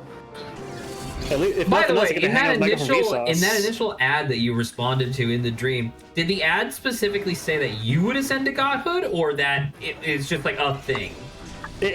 I remember the general message of the ad being like, hey, no risk, no cost, the chance to gain godlike powers. Okay. Because, like, I mean, depending on the verbiage, he didn't say you would. No, he never. I remember specifically that there was never the implication during the implication was like, hey, I could attain godlike powers, and in a sense, I did. It's just by proxy. Right. Anyway, that is fucking. I don't know. That is weird. That was. Anyway, be careful for Michael from Vsauce showing up in your dream, guys. Oh no, he's definitely gonna show up. The question is, will you enter the golden elevator? Yeah. Wow. I thought about it for 2 seconds. I decided, yeah. I do remember the random kid being there did specifically also motivate me further to be like, well, I gotta save this kid. Hold on, pause. Now I gotta actually fucking win this shit. God damn it. Save date. That's a good idea. But yeah, I remember specifically the kid being there just innocent and crying did tug at my heartstring where I was like, well, I have to save this kid and I don't know how else I can. Right. You know what? Actually, you know what that was? That was Michael from Vsauce had a different fae look like a kid to really seal the deal with the sincerity of the situation. You got fucking double manipulated. I was saying the kid didn't show up later in the dream at all. Well, like for all I know, that kid was like a figment of Michael's power to like help seal the deal. Exactly. Like an illusion. My god. I can't believe you've been so bamboozled.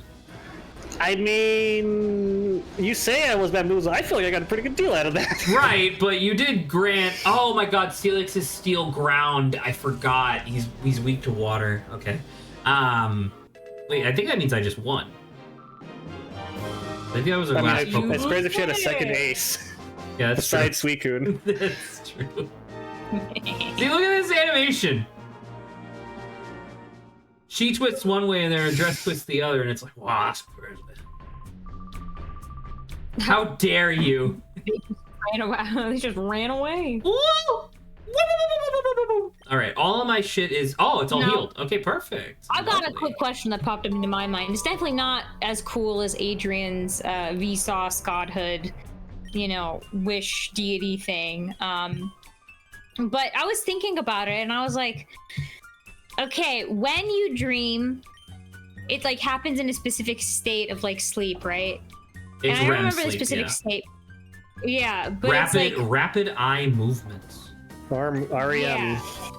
versus like the very, I don't know if it's like the very deep or the very light part. I don't know. It's but, very, like, it's very deep sleep. But have you guys like woken up after a dream and feel like you've been fully rested? Has this happened? Literally only once. Because I feel like it's a rarity, because it's like when you dream normally, either whether it be a nightmare or even a good dream, it doesn't feel like you get that restorative, like, because it feels like when you go to bed and you just sleep and you don't, there's no dream, there's nothing, and you wake up from that very, like, I'm gonna say appropriately houred time frame sleep, that's when you feel rested. But I feel like if you dream, it doesn't give you that full rest. It may give you like this interesting dream out of it, but maybe I don't know if you forego feeling the deep rest that I feel like you get without dreaming. But I don't know, it seems like it's leaning on my side with Zach being like, I've only ever felt that way once. I mean, I ever since I fixed my sleeping habits, more or less, when I left college, I've woken up rested a couple times. The big thing for me is usually whether I'm tired enough going to bed that whether I do or don't scroll on my phone for like another 30 minutes before I fall asleep. Because if I do, then my eyes like feel like they're miserable when I wake up, and if I don't, they feel great and I'm fine.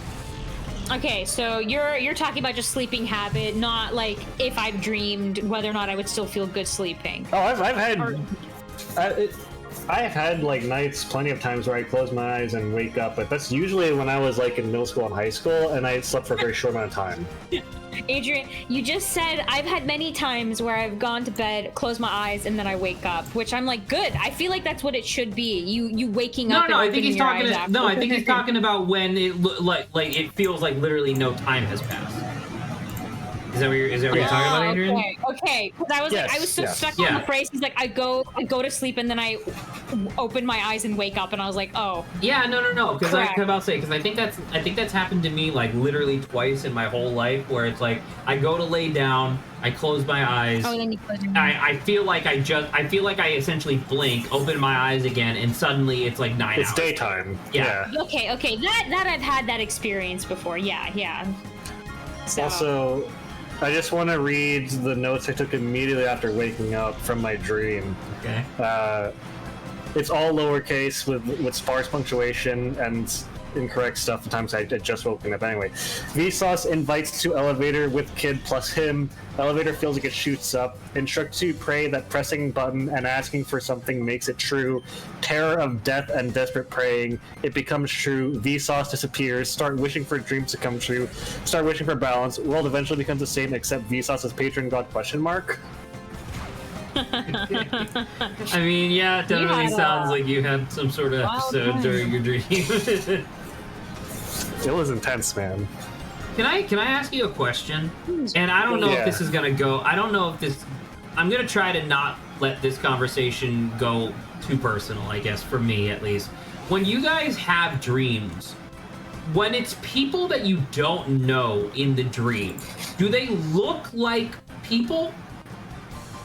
Like does your brain just essentially generate a random person, at least to the best of your knowledge? Usually when I have dreams and there's characters in the dreams, they usually look like people I know, but they will often change what they look like to different people I know through the dream, but still be the same character. Okay. I mean, unless it's like an explicitly, like it's an idea of like there is a person, but I can't see that person. Obviously, I'm not gonna like be able to fully visualize them. But like normally, my narratives and my stories are like it's a character. Like this is X person, and I do actually recall this dream. Obviously, I don't recall the person per se, but I feel like I did when I just woke up. But it's like within the narrative, I was like related to X person. So they did have like their own character, but it wasn't anyone I knew. Like it's weird. Like I knew them in the dream, but it wasn't like any person in real life that I knew. They didn't look like anyone like that. Okay. Obviously, I think that's fine. Well, the reason I ask is that I never really thought to ask anyone before, but like in my dreams, if it's a person that is not supposed to be somebody specifically, right? They are just a like pitch black shadow silhouette person in my dream. I feel like kind that's somewhat reasonable.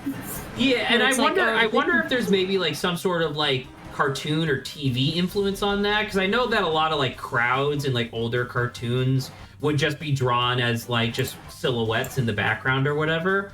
But like, and I don't know, maybe this is TMI, but like I was thinking about it because Adrian was talking about his dreams, and I was like, I wonder if I have any dreams that I really remember. And I talked about like the, you know, reoccurring nightmares that I have quite frequently and whatnot. And the thought came across my mind of like, have I ever had like, you know, like a dream that maybe guys really like, essentially? And I was like, have I? And I realized like, yes, I've had exactly one, let's say intimate dream is what we'll call it. But I'm thinking back on it now, and I'm able to recall it like in really clear like memory for some reason, which is crazy considering I can't remember shit. And like the person who I was with in the dream, like having a wonderful time in the dream, she was just a shadow person. Like I didn't even pick somebody. No, it's kind of like, okay, when it comes to like, if you don't have someone like romantically like you're attracted to or whatever, I feel like this kind of pops up for like a bunch of people, because I think I totally, and it's not even like dream wise, but like visual, you could say like visualizing in your own mind, like if you're trying to think of you with like a significant other, sometimes like the person just doesn't have a face because you don't like have anyone to like reference, so like you kind of have vague characteristics of them, like, okay, well, if you prefer dark hair, or Zach, like if you prefer tall women or whatever, right? It's like you'll envision someone and you'll be like, oh yeah, she's tall, but like then if you try to actually make out like a face, like I don't details, think I it's feel like lost. it would just be like kind of blank. Yeah, I feel like it's a common actually occurrence where it's like you have the dream is of like you with your significant other, but because you don't really have one, it's just like a faceless person, but like you really like them and you definitely know like you were in love with them. I was about to say, like in that dream that I was just talking about, I knew, like, the facts that I knew was that I loved this person. We had been dating for a while, not a specific amount of time, but definitely not new. And that we had planned to spend the evening together. Those were the three things that I 100% knew for a fact. But then, like, in my memory, I am looking at her, like, you know, whatever, and she is just a silhouette. Like there is nothing else. Like she has hair. It's like big poofy hair, but it's just a silhouette of hair. Yeah. You know what I mean? Yeah, I think that's actually pretty common. I've seen like, I know it's happened to me. I don't think I dreamed it really ever, but like, you know, it's just like, I feel like it's not an uncommon thing. I've like seen, what is it? Even like people on Instagram being like, there's been reels of people being like, oh, thank you for having it into the audio. It's like, thank you for like a wonderful like evening or something like that. And the character, which is the faceless character, it responds like, well, you're my whole life because like you only exist within my imagination or like whatever. So it's like, it's popped up like quite often, I guess, that I've seen. So it's interesting though. I mean, do you have romantic? If you have romantic people, do you see them as faceless? Well, no. If I had, because like just dreaming about, like dreaming about somebody is not. I don't know. Is that offensive? I don't think so. Like no. I think it's. Well, yeah, I'm saying because it's like because there's not like, you know. There's a difference between dreaming about being with somebody and acting upon it. It's the acting upon it that's like the bad thing if you don't have consent. But it's just like, I don't know, like, I'm just thinking about it, like... One of those things you definitely have more control over. Yes, obviously. Oh, you just reminded me of the girls who dream that their boyfriend cheated on them, and then and then they wake up all mad. It's like, what the heck? I didn't do anything, and you're like, and it's just like, I don't know what to say to that. That's a weird situation. Wow, one shot that Curlia. God damn. I will mention that, like I said earlier, for me, it's the character will, like, their physical space in the dream will be consistent, but then their appearance will change. And also, my dream frequently switches POV from first, second, and third person. Second? So, like, you're watching yourself from somebody else? Like a video game. Like over the shoulder. I've only had one experience where my dream's been cinematic, like what you're talking about. Almost all my dreams cinematic. where they switch constantly. But in any case, for me, it'll be like next to me is like, I don't know, Vanessa Hudgens or something, just some random celebrity or person that I know or whatever. Saba, don't forget then, like, to tune into Jesse's stream. And like we're going on an adventure, and then like 2 scenes later, I look over and it'll be like Zach or something, and like 3 scenes later, it'll be like Mario or something. It's just somebody else. Yeah, but like their relation to me in the dream and their physical place in the dream is still the same, and they just change their appearance in person. Okay. Like, imagine if in in the next room in this game, your partner, instead of Critter, got replaced with like Dawn from like. But in my mind, it's the same because they essentially serve the same function. Yes. Yes. Okay.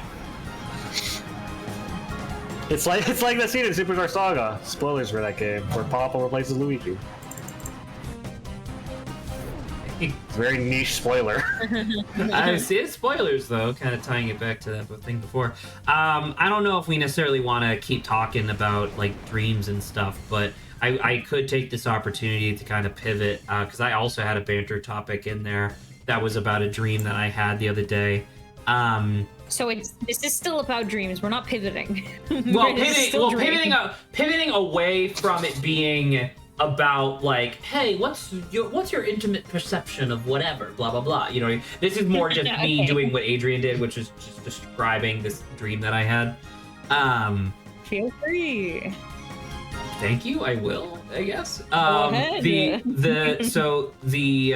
dream that I had, I'm realizing that I think this might be one of my favorite types of dreams, where it's I'm watching some sort of direct or some sort of like showcase where a company, like a game company, is showing off a game, and because it's a game that's from my dream, it's like something I didn't realize that I wanted all along, right?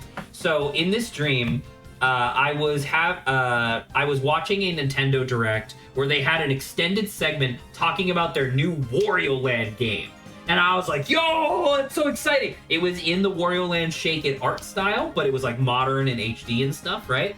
And it was called Wario Land Time to Shine. And so the conceit of the game was this. So you guys remember from Wario Land Shake It, the like inciting incident was that Captain Syrup stole this like magic globe, and then Wario gets sucked inside, and he just like all he wants is treasure, and along the way he accidentally saves the day, essentially. You remember that? Yes. No? Okay. Yes. I do. Okay. I do remember that. Yes. Okay. It was Play Shake It. So, Adrian, you were here for the vast majority of the playthrough. Do I look like I watch stream? Adrian? Do I look like I'm actively on stream? So anyway, so in Wario Land Time to Shine, it was very similar. It was a very similar like initial premise where a mysterious package arrives at Wario's like warehouse or whatever. He opens it up and it's this big fancy like movie camera. And he goes to like just start playing it because he's like, what the hell is this? And he goes to start playing it, and he gets sucked inside into like a movie dimension sort of thing, right? And so it's kind of similar to Wario Land Shake It, but instead of it being continents, it's different movies. And so the mechanical conceit of the game is that you need to complete all the levels or all the main levels from each movie before you can get to the boss at the end. But the boss's door, like essentially the thing that allows you to access the boss, will close after a certain amount of time. Now, it's not real world time. The time that you need, it's the time that it takes for you to beat levels. So if it takes you let's say there's a boss door that closes in 30 minutes and it takes you 10 minutes to beat a level, with that save, like that's your fastest time that you are choosing to like keep, you now only have 20 minutes of game time left before you can no longer challenge the boss, and you have to go back to a previous level and beat it faster, essentially, right? But then there's a second layer to this mechanic, which is depending on like how much time has passed within each movie, certain parts of certain levels will change over time. So in the dream, they had a scene where they were showing off, like, yeah, if you come to this level early, you can see that this construction site is still being set up. So there's a lot of space and you can move around super easily. But later, if you come back, this construction site will be partially constructed, and now you have access to different areas for even more treasure and stuff like that, right? Or like another example was like, yeah, in this movie, there's this giant like water dam that is leaking, and there's like giant spouts of water shooting off in the background. And if you arrive early, one half of the level is full of water and you can't really explore it very well.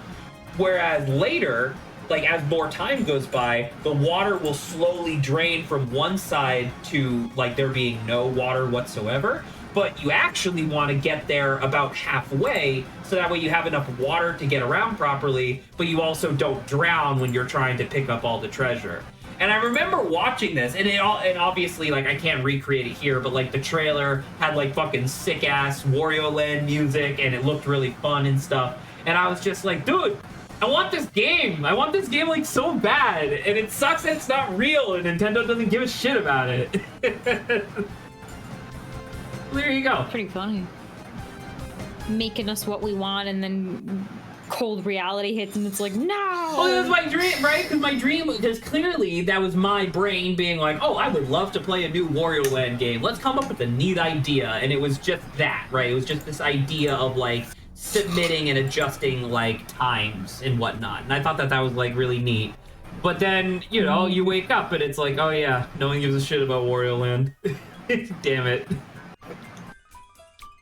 How often in such a Wario Land video game would you hear the infamous Wario shouting you, "Hurry up! Hurry up!" Hurry up! Wait, are you talking about in Time to Shine, or are you saying in general in the Wario Land games? In Time to Shine, how often do you hear the WarioWare, "Hurry up"? Because I believe in Wario Land Shake It, he says that after you haven't moved like on screen for I think 3 minutes, I think he tells you hurry up. So I guess that I don't know. Yeah, but this game seems like way more. This game is time. way more time oriented. That's true. Well, I guess so when would he tell you to hurry up? Because it can't be like 10 seconds, right? Because the thing with all the Wario Land games is that they always have the same thing, where it's like you spend 50% of the level getting to the end. There's some objective that you pick up, which then activates a timer, and then you have a very limited period of time to get back to the entrance of the level. And that's where like Pizza Tower gets a lot of its like fast-paced like level design from, is from Wario Land and stuff, right? So it's like you would probably have a thing where it's like after you are running back to the entrance, when you have like 60 seconds left, Wario would probably go, hurry up. or some like audible variant of that, maybe. God, we gotta get the WarioWare hurry up on the soundboard over here. You can do that, yeah. It's a really good clip. Hang on. Yeah, I do worry that one might be too strong, just like Crying Baby. Because imagine I'm telling a story and then Saba just puts, hurry up! It might actually destroy my soul if Saba did that. Oh. You know what, Saba? What do we have? We're goddamn, we still have a fucking hour and 20 minutes. Man, if you want to live forever, play Pokemon Colosseum, because boy howdy does it dilate time. Saba, you have a banter topic in there, yeah? Well, do you want what is it? Whichever one you want to do, Saba, that's how they work. Well, I guess the outwitting the 3 wishes, we could always bring up when more people are around, because that's like a brain thinky one, but I may get to it. So the weird thing, and Adrian, you could obviously feel free to tell me what you think about this, is that I thought it was incredibly weird because like hearing about, you know, the Black Myth Wukong and all of that, and how everyone, like I've been seeing around, other people have been saying like, yeah, so China finally feels like now they're taking over and people care about, you know, Chinese myths and all of this kind of stuff and all of that. And I was just like, I described it to Zach. It's like I turn my head, and off in the distance I see like Dynasty Warriors, and I'm like, Isn't Dynasty Warriors made by a Japanese company though? And I know sure. it's not the same, but let me see. Who makes? Because I know like Samurai Warriors, I believe, is Japanese, but I'm not sure about Dynasty Warriors. Dynasty Warriors is made by Omega Force, and Omega Force is Omega Force is Koei Tecmo. It's made in Japan. Yeah. Oh, so, okay. So beyond, so Black Myth Wukong is made by a Chinese studio specifically, which is probably obviously giving it a huge boost. But then, like the difference is because like the thing is that it's like remind me, is War of the Three Kingdoms Chinese or Japanese? What am I thinking of? That I also don't know. But it's like Chinese myths and things have kind of always existed. Maybe they're not. No, they're never. I would say in pop culture, it's really just Journey to the West, but you don't really get the full thing. You just get Wukong, typically. Yeah, but it's like, so you have like Dynasty Warriors, which has a lot of like historical, and obviously it's not super, like it's not accurate in terms of what's happening technically, but like the people were real and like things like that. So it's like you do have like tidbits of games that, you know, do show off like Chinese mythos and whatever. And it's like, I don't think by any means, like to the point where I'm like, I've heard about, you know, like Wukong, like the Monkey King. Like I've heard about him. He's not like someone who I've just recently discovered. But so it's like, I don't feel like this game. Right, but okay, so then we take that one step further. Have you heard of Han Ma, the Pigman? He's one of the main 4 people from Journey to the West. Yes, I think I may have. Okay. But that's also ironic with Saba, Japanese. Saba, like, I'm really sorry to say, I literally just made that character up. I do remember a pig guy though. There is a pig. There is a pig guy. He is one of like the supporting characters or whatever. But like my point being that like the reason like yeah, but there's so many different like I guess you want me right, but do you like, know China, him the same way that you know Sun Wukong? It's what I'm saying, you know. No, I understand, but like China being like now we're in the forefront of everyone's minds. I'm like, bro, I don't really think that's the case. I feel like what you've done is you've made a really good video game that happens to be around Chinese like mythos, and people are going to be like, it's cool. I would argue that they made a really popular video game. Black Myth Wukong is like an 8 out of 10. Yeah, and that's totally fine. That's totally cool. But the idea that they're like, we've taken over now, and I'm just like, I don't know. Hey, Adrian, if that's sorry, the pause case. real quick. Adrian, do you remember if Masquerain is part water type? Because I know Sir Skit was. It's either water bug or flying bug. The Sir Skit is water bug. Flying. Okay, so I can surf now. Perfect. Thank you, Saba. Please continue. So I guess I don't know. It was just a really weird thing because it's like hearing how it, like China's response is like, yes, it's finally us. We're finally taking over. People are finally caring about like Chinese mythology, and I was like I hate to bring up this like that. I hate to bring up this kind of rhetoric because it is inherently a little troublesome depending on like who it's about, I guess. But like there are definitely a lot of people on Reddit specifically, I guess, since that's where I normally spend a lot of my social media time.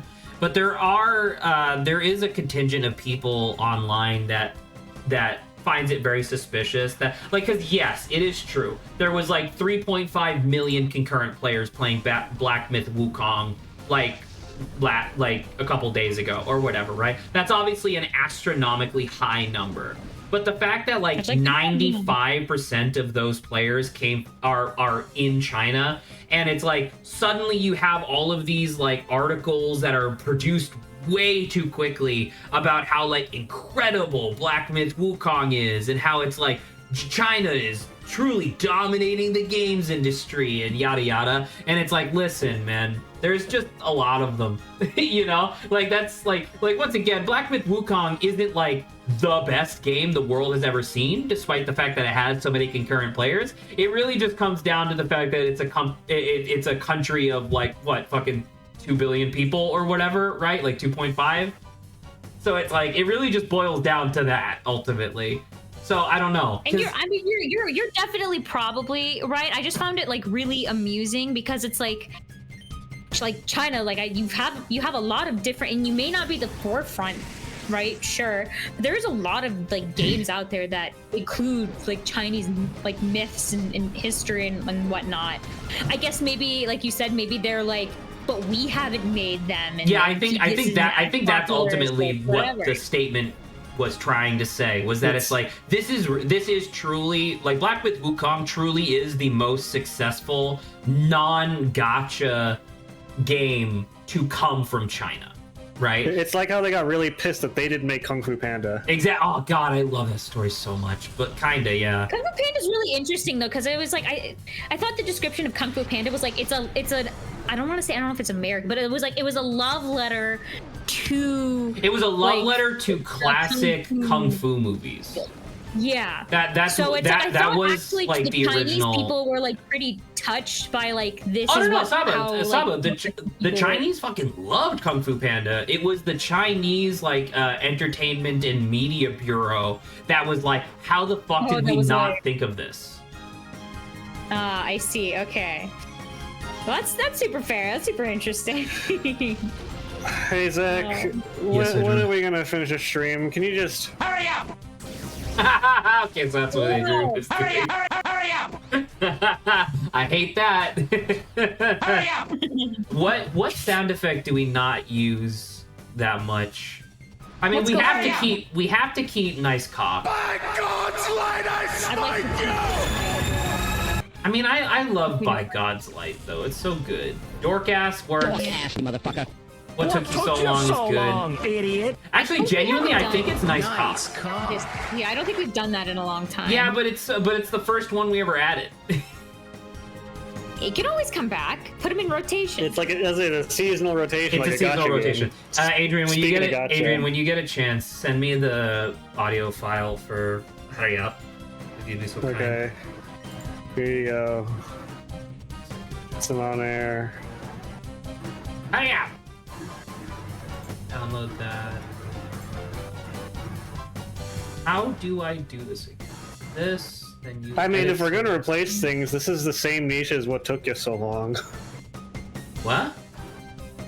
If it's a replacement, what took you so long, idiot, and hurry up are similar. No, I'm about to say, no. What took you so long is past tense. Hurry up is present tense.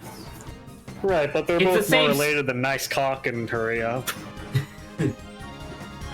I am deleting nice cock. I am uploading new sound. Browse. Should be my downloads. It really doesn't like Hurry Up. It doesn't recognize it as being real. Sound name is Hurry Up. What Zach doesn't realize is that I've infested this MP3 file with 14 Trojans. All right. Yeah, we'll do this guy. Why not? There you go. How's that? Hurry up! Hurry up! Hurry up! Nice. Now, oh no! Saba, I solemnly swear I will not use that when you're setting up stream and taking 15 minutes. I mean, it's kind of fine, as long as it's not overwhelming. Oh, that is a good sound effect. Thank you, Adrian. So, hurry up. Oh, hurry up. Oh, hurry up. Oh, he dug. Anyway, so dug that was it. fudge. That was it for that. I don't know if Adrian has his opinion on like I'm assuming The Adrian response hasn't even is been the same, following like- the discourse about Black Myth Wukong. I Excuse doubt that he even you, knows what it is. I am quite aware that Black Myth Wukong had a controversy that Zach mentioned last stream about how there was a rumor that the developers said early copies would not allow people to mention politics or other such Oh, scum. did you hear the follow-up to that, by the way? Yeah, You it was were- proven false. And they No. just did it. It was actually proven true. Oh, I thought it was proven false. So you because I realized that you were there when I gave the initial update, but you weren't there when I gave the follow-up update on the Sunday afterwards. So the long and the short of what happened, because I find it very fascinating how this happened. So there was a report that came out where it was just like a small group of content creators essentially said, hey, Black Myth Wukong is restricting us from saying a bunch of weird, like all of this weird shit for some reason, right? And then this guy, this like games journalist, comes forward and he's like, hey, I signed that agreement. I did not see anything even remotely close to that. And then the document that was being passed around was just a Google Doc. So he takes that Google Doc, he goes back to his contact at the company that made Black Myth Wukong and says, hey, did you make this document? And they come back with, no, we did not. So he came forward and said, it's not real, right? So that was the update that I gave you guys on like last Saturday, right? Well, like literally 6 hours later or something like that, a larger, much more like valid games journalist came forward and is like, I actually have a bunch of connections to like content creators and they're all saying that this is real. And so what turns out had happened was that early access reviewers and early access content creators got 2 separate contracts, which is not usually the case. Pretty much, like almost across the board, you get the same contract regardless of what it is. You just get an early access contract, period. But for content creators specifically, it restricted them from all of this stuff, from talking about like, what was it? Like fucking, like woke feminization stuff, and don't talk about China despite this being a Chinese game. Don't talk about like Chinese policy. Don't talk about Taiwan. Right. If you mention Taiwan, we get to suck your dick through your skull. You know what I mean? Like just insane shit. And so it was like, okay, so that was that. So that second games journalist came forward and he was like, yeah, I think it is actually real. And then after a little bit more investigation, he's like, yeah. And the reason why this like quote unquote fake Google Doc was being passed around was that the content creator like contract did not, like, it specifically said you could not pass around the contract, like the document of the contract, but it didn't legally state that you couldn't reproduce the contract and then distribute that. So the person literally just went to their contract, Control-A, Control-C, Control-V into Google Docs, and then passed that around. And that was technically legal, right? So it's like, yeah, turns out that Black Myth Wukong and the company that produced it actually did do like some weird, like fucking, like hyper-political nonsense. But at the same time, who cares? I guess, because the game made $70 billion and they're just whatever. So Hello, Grant. We were talking about international politics. Hello, Grant. He made it. Nice. It's me. You missed me talking about how Michael from VS ascended to godhood. That is true. Michael from okay. Yeah. That was an interesting conversation. It was an interesting conversation. Grant, you missed about an hour and 10-minute long conversation where we talked about the nature of spoilers, and Saba dragged your name through the mud. Oh my god. I had a really good. You missed it. I had a really good cum joke in the middle of that conversation about spoilers. Damn it. Fuck, I missed the cum. Same. I think it's a good joke. Spoiler alert, you missed everything. I got a chuckle out of Zach. I got a sensible chuckle out of Zach. It's true. I posted the GIF directly to Adrian.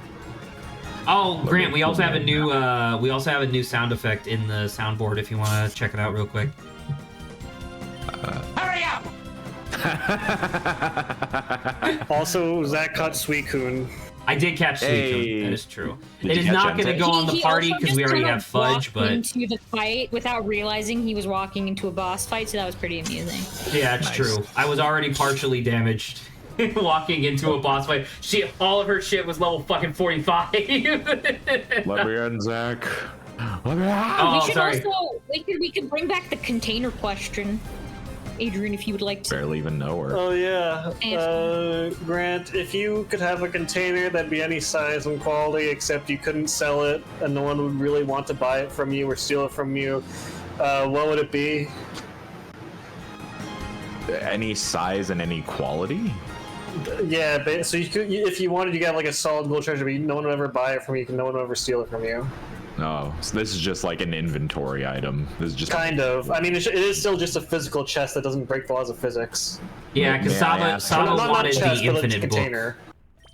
May I ask as to what everyone else's answer was? I think we ended up doing 2 each, actually. Zach suggested something funnier that I went with. My first answer was like a legendary That was my shining. suggestion. Sorry, Saba. Holy I fuck. purplely misrecruited you. Sorry, my bad. Purple crostration. Anyway, what was Saba's idea again? It was really funny. Her first one she tried to get the infinite storage book from Baldur's Gate 3 and you said no magic. So she redacted that and then she did God, what did she do? It was like a Lapras. And I brought up the Lapras. Oh yeah, it was a big As a mechanical vehicle. Lapras and we had to discuss whether or not a car counts as a container or not. And we said no. Oh dear. Okay. And then I talked about the treasure chest that has the fake top. Oh that has yes, fake gold. yes, that is true. Yeah, the I false. don't know if I remember false top. what I said to you, Adrian, though. I'm not gonna lie. It was a really Yeah. funny idea. I forget. I know. If only it was recorded and we could go back and watch. Quick, It's a gotta go shame back. it's not. Back to the past, Saba. Let's just spend this last hour catching Grant up and all the stuff that he missed. That's true. Okay. You guys do that as I try to go find. What was the are we cum talking joke? about? Tell me, give me the cum, Adrian. It was during the spoilers conversation where I was like, all right, imagine this, right? Imagine the spoiler, right? You're in your room in your apartment. This is after Zach was talking about how oh well, Adrian kind of got spoiled from living with Zach and watching JoJo. I was like, all right, here's the other spoiler, right? You're sitting in your apartment and you hear your roommates in the other room fucking, and one of them shouts like, "I'm gonna come!" And you shout back, "Spoilers!" How dare you tell me? How dare you? I was in it for the plot. We actually, Yeah. actually, you know I what? didn't know This where would it was actually going. be a great while Saba's doing research or whatever. This would be a great time to just get an official toilet. statement from Grant. Grant, because we obviously we acknowledge that you have higher standards when it comes to spoilers and whatnot. What is do you have a period of time that needs to go by before A statute to limitations. yeah, kinda, essentially, right? Statute of Where it's like, limitation. because I know you and I had this conversation fucking 4 years ago or whatever at this point, where it was just like, how It was 2 nights ago. old does the piece of media It have was to yesterday. be? But yeah, it was yesterday. How old does a piece of media have to be before you can safely assume that the person either just doesn't care or is already familiar with the thing, right? Saba and I both said, and I know I've said this to you before, that it's a decade. If you care enough about something and you haven't made time to watch it or experience it in fucking 10 years, then that's your fault, right? And Adrian, I don't remember if Adrian gave an actual answer, but Adrian gave the very important caveat of if you start talking about something and they say, hey, I don't want any spoilers on that, then it's obviously on you to stop talking about it. Yeah. Yeah. So I mean, I want your answer because I thought I remembered your answer from the last time we had this conversation while we were still living together, but I wanted your answer for stream, so I'm not talking for you. I would say closer to 15,000 years. Older than all of written human history. Yeah, I would say it's probably closer to that. Okay. I will provide the answer that I found. I commented that I was surprised that Adrian didn't give the suggestion that he wanted a demon core shaped container. Oh, Oh yeah. yeah. God, what a good pick that was, Saba. That was an excellent pick. Good job. I can't believe none of us remembered that, but yeah, that was really good. You get 1 Adrian point. You can redeem them at the Zack store for negative. Can I get Weavile Zack points? Question: Can I get Weavile? Is Weavile a Gen 2? Gen 4. Fuck this thing. That's the spoiler summarization, basically, I think. But otherwise, it'd be spoilers when you watch this VOD back for. What the fuck? Well, because what I remember you saying, what I remember your answer being, Grant, was I thought when we had the conversation before, I thought you said 25 years, which, if I recall correctly from when we had the conversation, was older than you were at the time that we had the conversation. So now I say 30. Now he says 30. See, this is what I'm talking about. Like, Grant just wants no spoilers, which is fine. Like, he doesn't have to be spoiled. But at the same time, this is what I'm saying, where it's just like Grant is definitely furthest on that side of the spectrum of spoiling is sin, period. Yes. Grant's threshold is a function of X plus 5, where X is how old Grant is. Yes. It's true. That's pretty good. No, don't shadow rush. Don't shadow All rush. I'm saying is, if you spoil something for someone, you should get the chair. Jesus. The steel chair or the electric The chair? steel chair that I'm bringing into the ring. Oh my god! His back is broken. I will just retell. I mean, there's literally no one watching, but like I will retell the story of how, like, you know, obviously I have a tendency to accidentally spoil things. I will obviously acknowledge that. But like, I still do not claim any responsibility for when Grant was playing Persona 5 and he's like, wait, why did Akechi just mention cake? The only person who said anything even close to cake was the little cat, was Morgana or whatever, saying pancakes. And I'm just like, and I just sit there and I'm staring at the screen, just not acknowledging Grant whatsoever. And Grant goes, but his face has like, he's like trying to hide like a shit-eating grin. His eyes are wide, and I think you were eating something at the time, and so you were just like slowly putting it in your mouth. But like, what was my, like, because like, if I remember my thought process correctly, straight up, that was like, because that was like the first major hint as to like who Akechi's like true like role in the story was or whatever. And I remember like 20 minutes ahead of you finding that scene, I remember having the thought being like, I wonder if Grant's gonna notice, because I didn't when I played. And then you did, and I was like, fuck. God, it just, no, bro. Oh no, bro. It just, I don't know. It's just like obviously I look back on that and I just laugh because it's like, God, what the fuck was I supposed to do? now I put. Something you get screwed. If he doesn't, you still get screwed. And now I want to point out, nowadays I have put way more effort and time into being able to actually just like you know, just like lean into whatever, being like, what are you talking about? What? You know? You're crazy. Zach's gotten way better at gaslighting. I have to, so that way you can't call me on shit like that no more. Wow. Admitting he's gaslighting. Can't believe it. I'm gonna retell my Michael Vsauce Dream God story now. Why not? Sure. Because Grant's here. Saba, when Adrian's done, don't forget to queue up the 3 wishes thing. So, I had the stream where 2/3 of it, the beginning was like whatever, it was some random dream stuff, there's an adventure and a crime and something, whatever. But then the last third of it, I saw this like YouTube ad, and it was like an old style banner ad where it was like, want to experience godhood potentially for like little or no cost to yourself? And it was like Michael from Vsauce. And I was like, huh, that's weird, but I got nothing to lose, and he seems reputable, so sure, why not?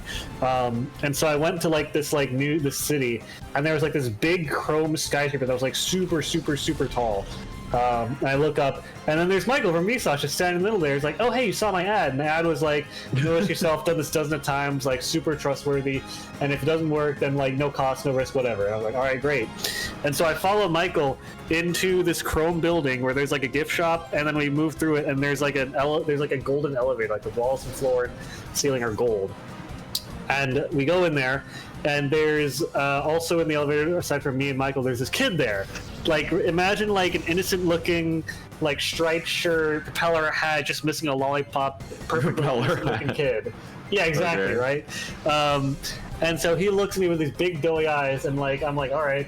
And then the elevator closes, Michael presses a button, and I'm just standing there, and I'm like, and minutes pass, and I'm like, so, as the elevator's going up, and then suddenly the elevator starts shaking really violently.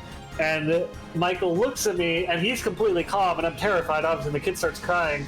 And Michael's like, all you have to do to get godlike powers is pray for whatever forces there work to give you the power to save yourself. It's that simple.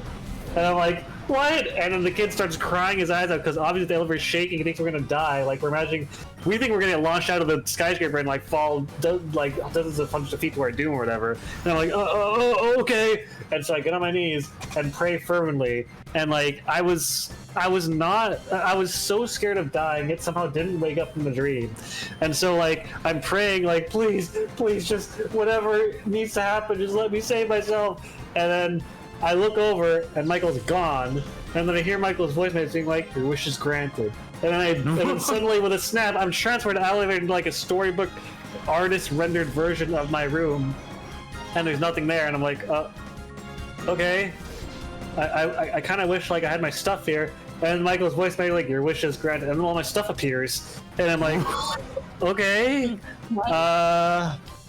I wish I had like a bunch of. I didn't need to work anymore. I was like, and then like basically, I wish for my life, but just not having to work and like having a bunch of like nice stuff around myself. And then I had the epiphany, like, wait, what?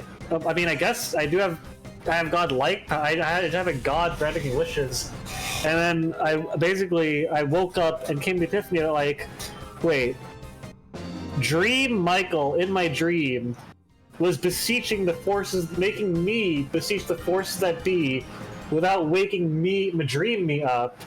And I came to the conclusion that, like, Dream Michael was aware that he was in a dream, but Dream me was not aware that I was in a dream.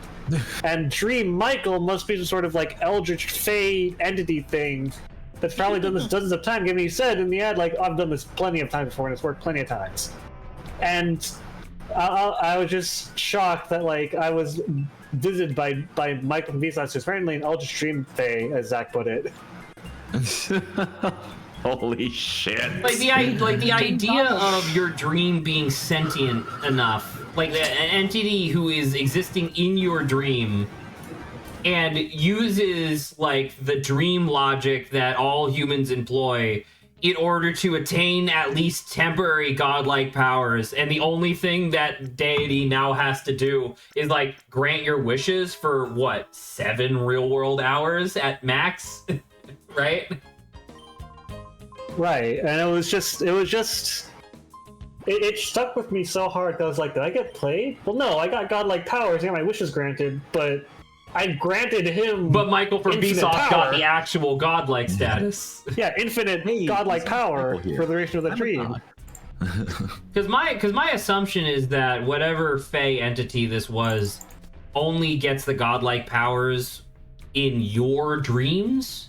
Right. So reasonable. Because that's the thing, right? Is the ad said like I've done this dozens of times, but they haven't done it dozens of times to you. So it's like, okay, so there must be, and like they didn't, and like he didn't already have godlike powers when you got into the elevator. That's why he was beseeching you to like, you know, give them to him essentially. So it's like, I imagine that there's probably an entire contingent of other people in the world right now who have, maybe not Michael from Vsauce, but some sort of entity who takes a respectable person's visage, tricks them into giving them godlike powers, and now that person essentially just has a new address in their Rolodex where it's like, I feel like having godlike powers today. Let's go to Adrian's dream, and then they just go there and start fucking around.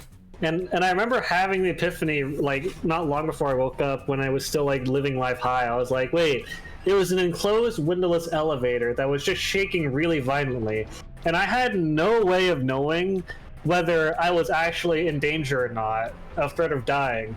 So like, for all I know, there really wasn't any risk despite me feeling I could have died. Because if I had died in my dream, I probably would have just woken up and the dream would have ended.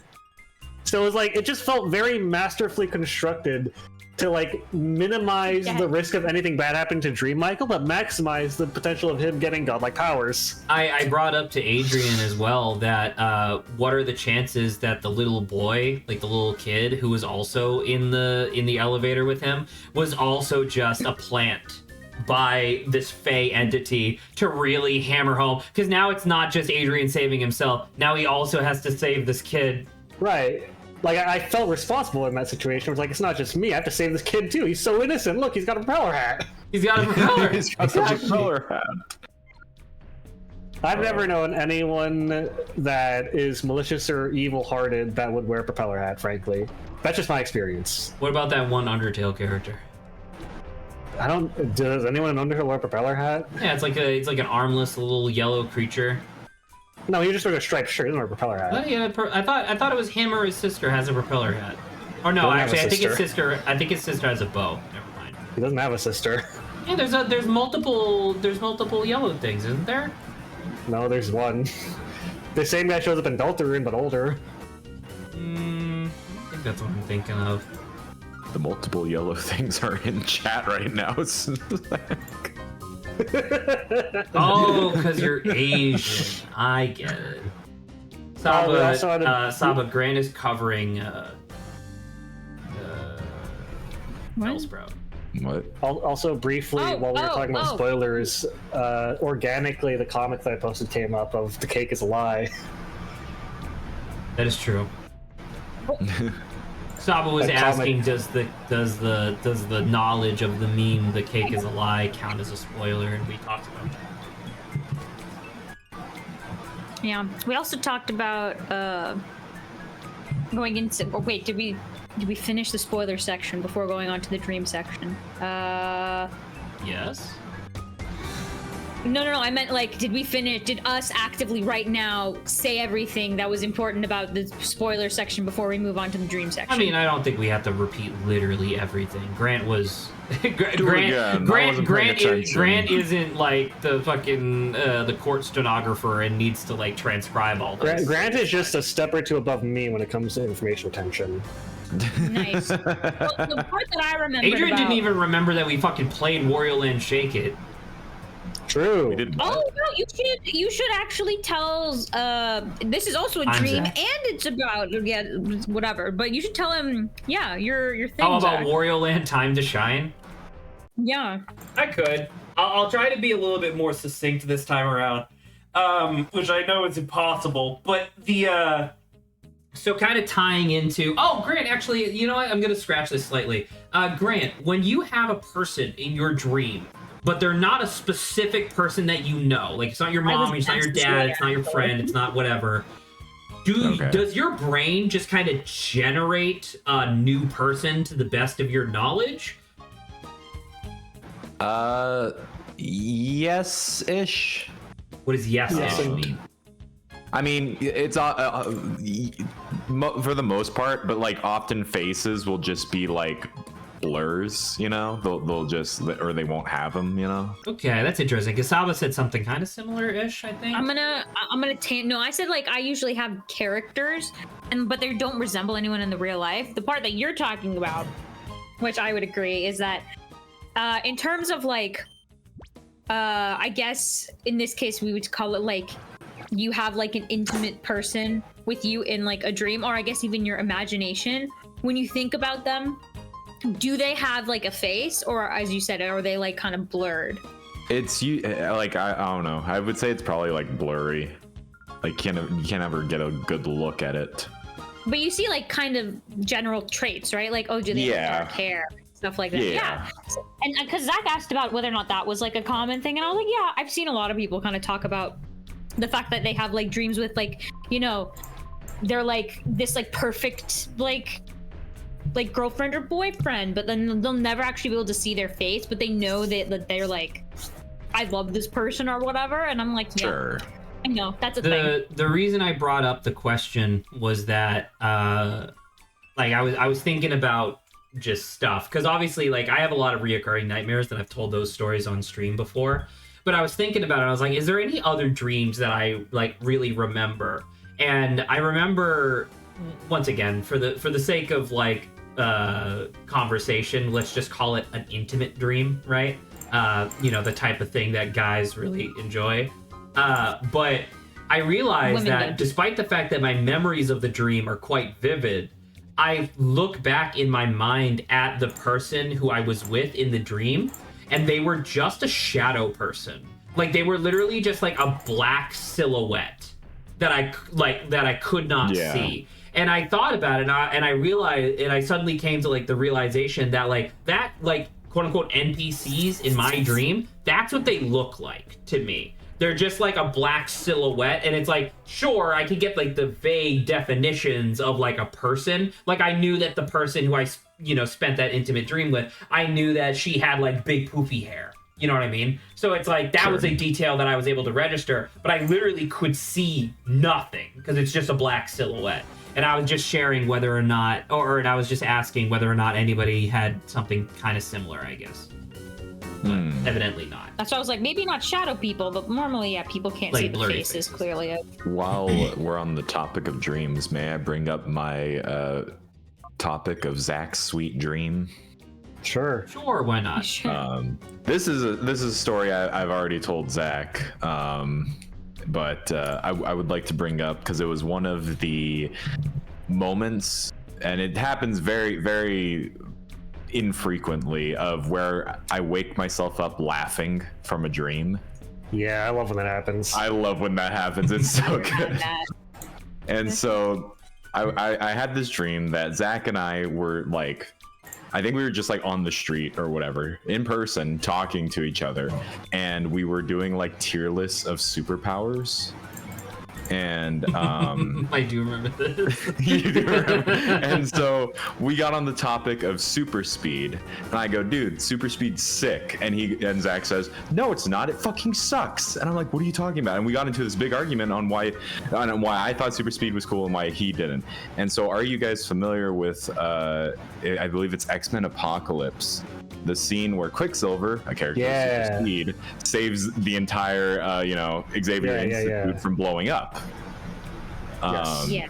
Okay, and so I brought that up into the conversation, and Zach goes, "That's fucking stupid. They should have died." And I go, "What?" And then I am suddenly transported to watching this scene as Quicksilver races through, saving everybody, and Zach at the same time is picking them up and putting them back into the exploding house faster than Quicksilver.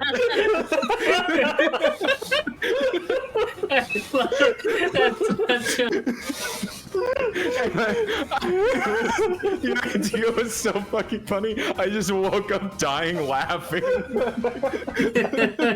I just wanted to share that. You would. And like I want to point out that when Grant originally told me this like 2 weeks ago when we were hanging out or whatever, it was like Grant started the story being like, Zach, he said, super speed would be super cool. And then he wanted to say, and then Dream Zach said, no, it sucked. But before he had a chance to say that, real Zach, me, interrupted him and saying, no, super speed sucks. Yeah. I was like, prophecy, it's real. I'm glad to know my dream representation of you is very accurate. Really accurate. And it's true, because super speed does suck in most contexts. But then Grant was right, because he brought up the Quicksilver scene, and I was like, yeah, that's pretty good. But yeah, because I was saying to Grant, like, if we ever had the wherewithal or like the editing chops to do so, I would love to make that like a little clip or like make a little skit where it's like we're walking down that street where the Xavier Institute is on, and it's like sweet dreams are made of these. And it's just me, like I pick up like a person like they're a suitcase and I just put them back into the explosion. As they're exploding and dying. That's so fucking funny. And it just woke me up and I was like, I have to tell Stream. Holy shit, So that's good, amazing. I totally forgot. I didn't actually talk about Wario Land Time to Shine. So the long and the short of it, I've been really enjoying having dreams where like in my dream, I am watching either like a direct or some video game showcase or whatever, and they're talking about like a game that clearly my brain just wants to exist, right? I talked before, Grant, I told you before about like in my dream that I watched like a thing where it was like a parkour delivery game. But if you delivered things fast enough, your pay would invert, so it would suddenly go to like thousands of dollars instead of tens of dollars, right? I told you about that. In my dream, I was watching a Nintendo Direct, and they had just announced Wario Land Time to Shine. So it's like a sequel to Wario Land Shake It, since that was the last Wario Land game to come out. It was like the same art style, but in HD and stuff, and the premise was largely the same, like the inciting incident, I guess, was largely the same. Where in Wario Land Shake It, it was Captain Syrup steals a a magic globe and then like tricks Wario into going inside, and then Wario like accidentally saves the day by just kind of being himself, right? So in Wario Land Time to Shine, a mysterious package is delivered to Wario's warehouse, and he goes to open it up, and it's like this big, fancy, like film reel camera. And so he sets it up and he starts like cranking it to Wario is not cranking it. Cranking it. He turns it on. Screen. He turns it on, and the movie starts playing, and he gets sucked into the film reel, and he gets sucked. He gets sucked into the film reel, and the concept of the game is like, hey, you need to like the premise, I guess, of the game is like, okay, every movie that was a reel, right? So instead of continents, they're reels with movies on them. And so you go into the reel to go into the movie, and then there's a series of levels, and at the end is a boss. So obviously you need to defeat the boss in order to be able to go to the next movie, right? But the let's call it the door that is open to allow you to access the boss, you can only it has a timer on it. So for example, I'll just cut to the chase of like, let's say the boss has a 30-minute timer on the door. That does not mean you have 30 real world minutes to get to the boss. It means you have 30 in-level minutes to get to the boss. So if you're doing level 1 and it takes you 10 minutes to beat level 1, you now only have 20 minutes left before the boss door seals. And if all of your combined times on the levels exceeds the maximum amount for the boss door, you have to go back to a previous level and beat it faster this time, right? So it turns into this thing where it's like you're trying to maximize like money and value and treasure and stuff while also trying to maximize for time. But there's a second wrinkle to this, which is that you can choose to do the levels in essentially any order, but depending on how much time has already passed in the movie, by the time you do the level will have changed. So in the direct that I was watching in my dream, there was one level, excuse me, where it's like if you show up early, this construction site is still getting set up. So it's it's like this big wide open area, and it's really easy to move around and stuff. But if you came to this level later, that construction site would be partially built, and now you have access to more new areas that you didn't have access to before, right? Or like another example that they gave was that there was this big water dam that was like leaking like giant torrents of water. And it's like, all right, if you show up early, the side that has the dam or the side that has the water is too high, so you can't explore most of it. But if you show up too late, all the water has drained out of the dam and you can't fully explore that side because you need the water to be able to go. So you kind of want to hit like a sweet spot in the middle in order to properly explore the whole level.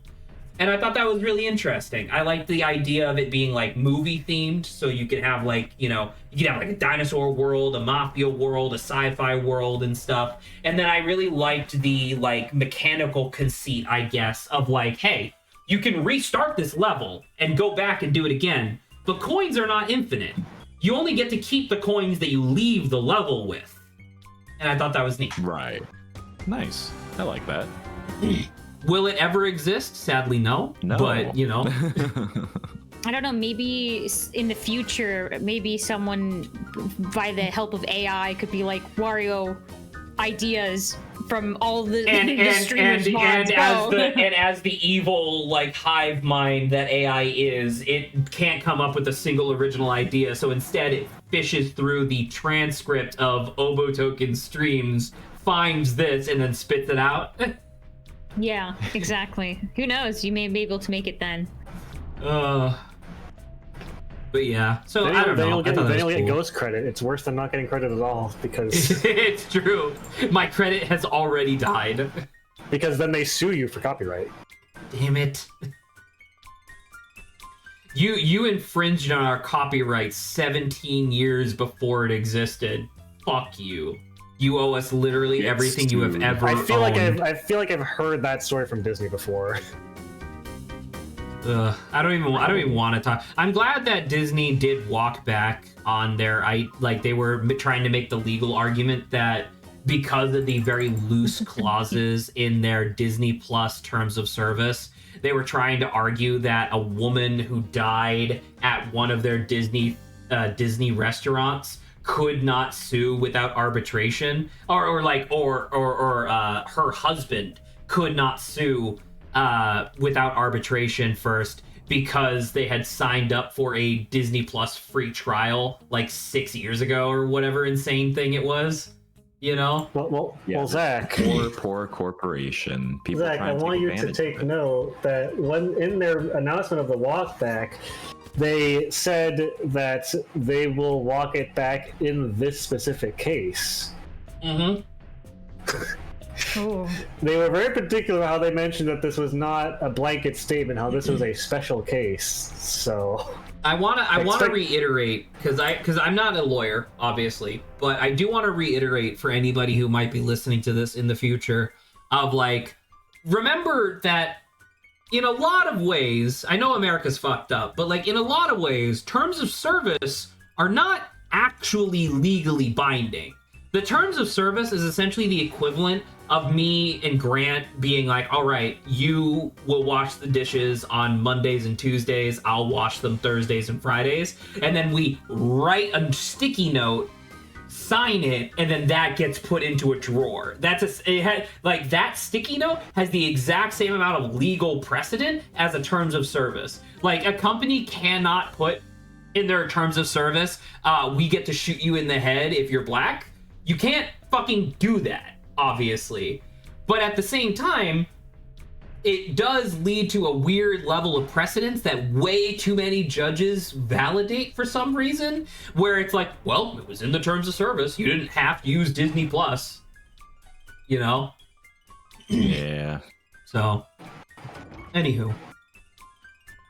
It made our court case real weird when the judge, sided with you on the whole dish duty thing. But, I'm still paying.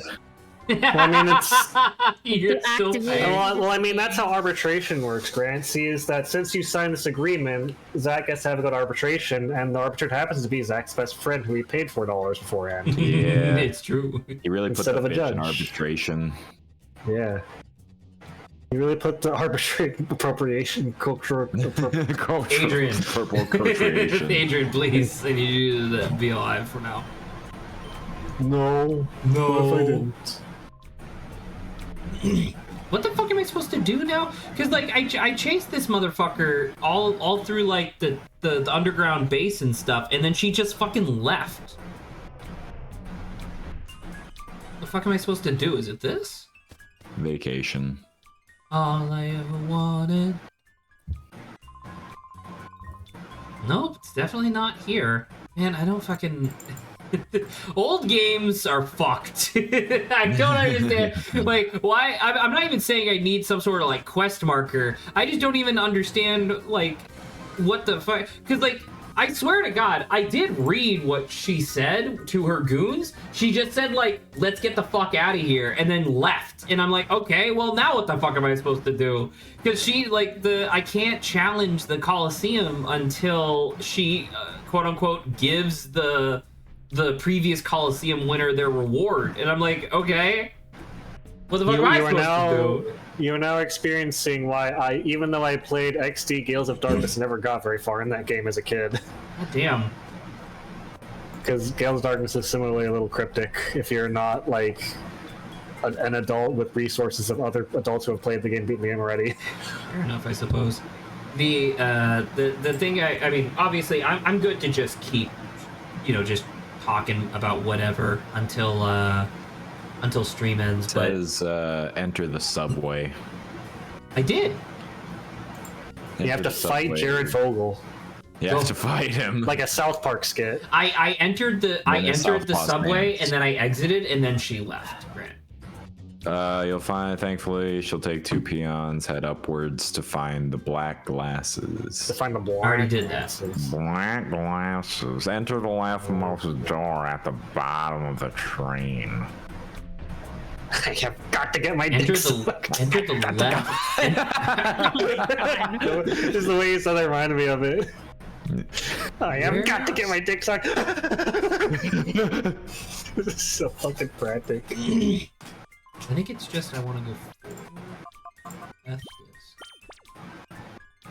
this. I mean, I guess I'll. I mean, once again, I walked up the stairs, walked down the stairs, walked up the stairs, down the stairs. Now I walked up, and now I'm gonna go back down, and then I'm gonna look, and there's gonna be a door that magically appeared. And I'm gonna be like, what the fuck? All right. How many points off of the next Pokemon game would it take off of you if they added hunger and thirst mechanics, where if you didn't feed and drink you and your Pokemon, they would faint and not make it back to the last Pokemon Center?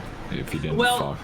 The thing is that, like, the joke answer is -10, obviously, because I fucking hate that kind of shit. But at the same time, it's like, I've definitely played, like, survival games that had mechanics like those that I found very interesting. But then again, like, does that, like, I feel like the reason why I feel like most people hate those kind of mechanics are because they don't really add much to the actual game, you know?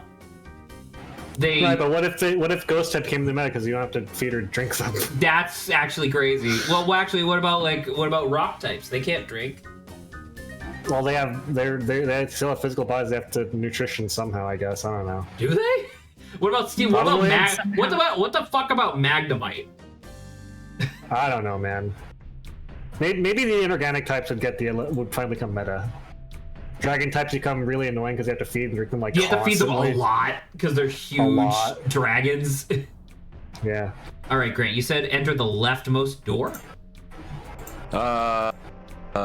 Enter the leftmost door at the bottom of the train. Go through the right end, and you'll find Venus again. She'll flee, but exit the train. Okay. See, I did that. Okay, actually, if anything, I think I went through the left door first, so I think I skipped a step, but it should be fine. Okay. She'll flee, but exit the train station, and in front of its entrance, you'll find the subway key. What? Where? Read it again. Read that again. I'll never tell. Yeah, never kid. She'll flee, but exit the train station, and in front of its entrance, you'll find the subway key. Thank you, Critter, for not getting out of the way. You're an excellent companion. Shimona.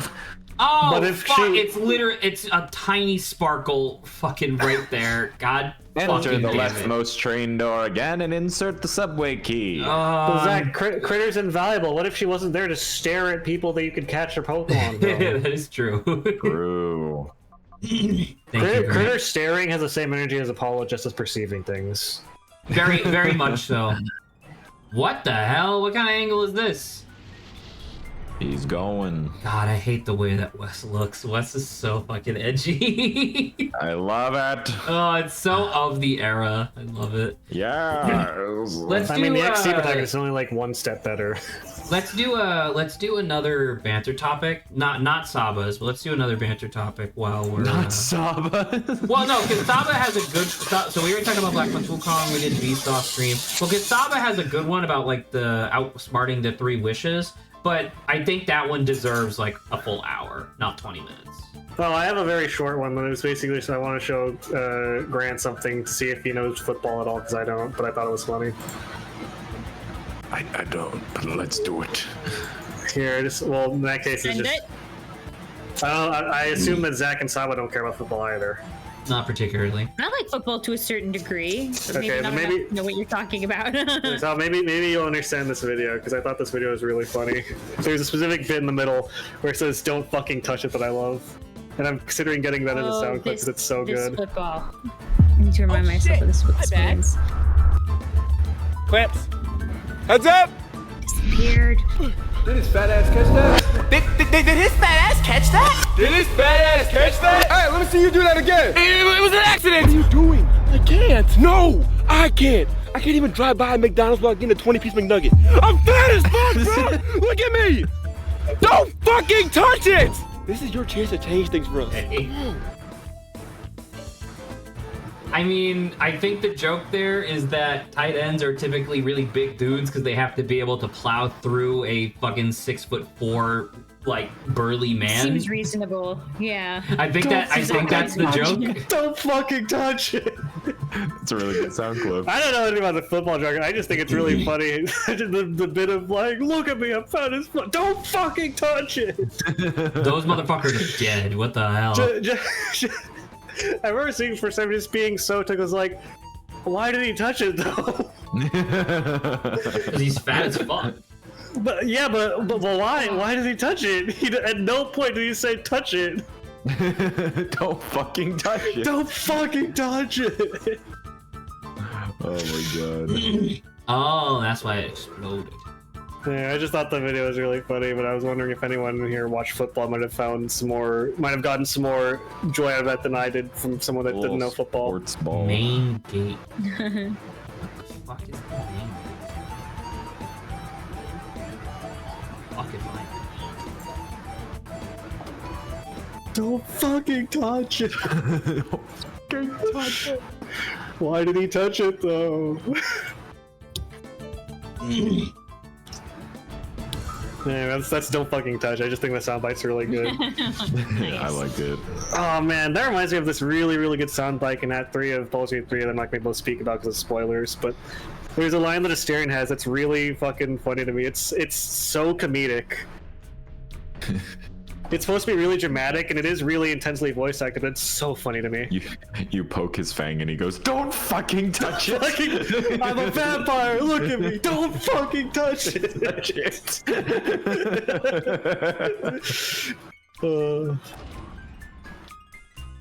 Thank you, video game. I appreciate it. Hey. Video game.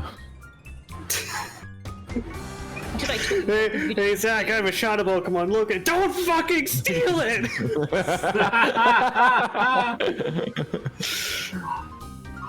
Behold, I have captured one of the legendary dog, but don't fucking steal it! Damn it! What's wrong with you? The fuck? You know how hard it was to get Entei? I assume you just found it somewhere. Yeah, it took me like 20 minutes. I want to point out, by the way, Grant, that I know that you already knew this, but I was correct that if Entei belonged to like a big burly man, that Suicune would belong to a woman, and I'm fully expecting in the next section of the game to see Raikou in the hands of like some sort of like crazy scientist. Damn, that's crazy.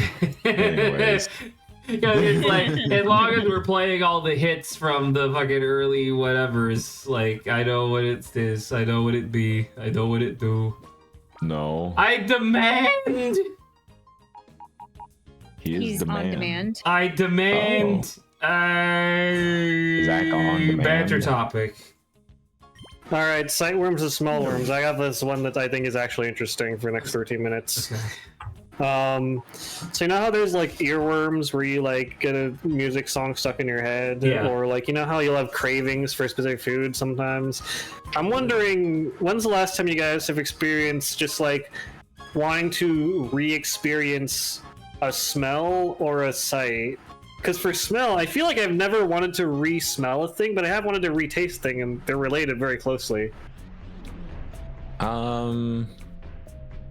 I mean, there's certainly nice smells. Like I love the smell of coffee. I don't drink it or anything, but I like, you know, and I guess it's present, I like it. I guess for sight worms, that's just like if you want to re-watch something, but I don't really do that. I guess probably Zach, you probably rewatch stuff, right? I rewatch stuff on occasion. I mean, like, I don't know if it's the same thing as what the fuck? Okay, that was the up key, apparently. It's like wanting to rewatch something is definitely a more sophisticated like sensation than just wanting to taste a specific food again, I think. Well, because the thing that I would like, my first instinct actually, what the fuck is a time flute? Oh, that's the thing that allows you to get your Pokemon's good guys again. You're right. No, but because like you're saying, like, because like an earworm is something that you can't get out of your mind because it's just like a song that you can't get out of your mind or whatever. And then like a craving is a little different because a craving is like a desire to like the equivalent to an earworm for like taste would be like a taste that you can't get out of your mouth, whether it's good or bad, right? Or like maybe not even like literally out of your mouth, but like a taste that is just sticking with you for whatever reason. And the only thing I can, or like I do have something for sight, I think, where it's like, and this sounds, you know, whatever, but like I still constantly, when I close my eyes, I can see what the eclipse looks like. And I don't mean like it burned into my retinas. I mean like in my stared at glasses. I mean in my mind's eye, I can see it super clearly, and there's nothing I want more than to see it again. You know? So it's like that's kind of the same, I guess. Okay. I mean, I also have one for never mind. I was gonna say I have one for smell that Grant might remember from way back in Breath of the Wild when he was doing the Stephen Colbert interview on me. But I won't share that here. Wait, what are we talking about? I don't know. It was Breath of the Wild. It was just you and me. And you were like, oh, I have because it was like a banter topic that you put in. And it's like, oh, yeah, did you know that Stephen Colbert has like standard questions that he asks whenever he meets somebody for the first time? Wait, yeah, never mind. Yeah, you're right. I remember this. And one of the questions was, what's your favorite smell? And I was like, I'm gonna mute myself. And then I also like moved myself off screen when I told Grant. Now I remember. Yeah, so there you go. That's pretty funny. Very nice. So it's main gate. Is main gate the thing that they use to kidnap that other guy? I believe you can leave. I got the main gate key. I love seeing incomprehensible memes on my timeline. What the fuck? Life, please, life. Life or death for the berry boy.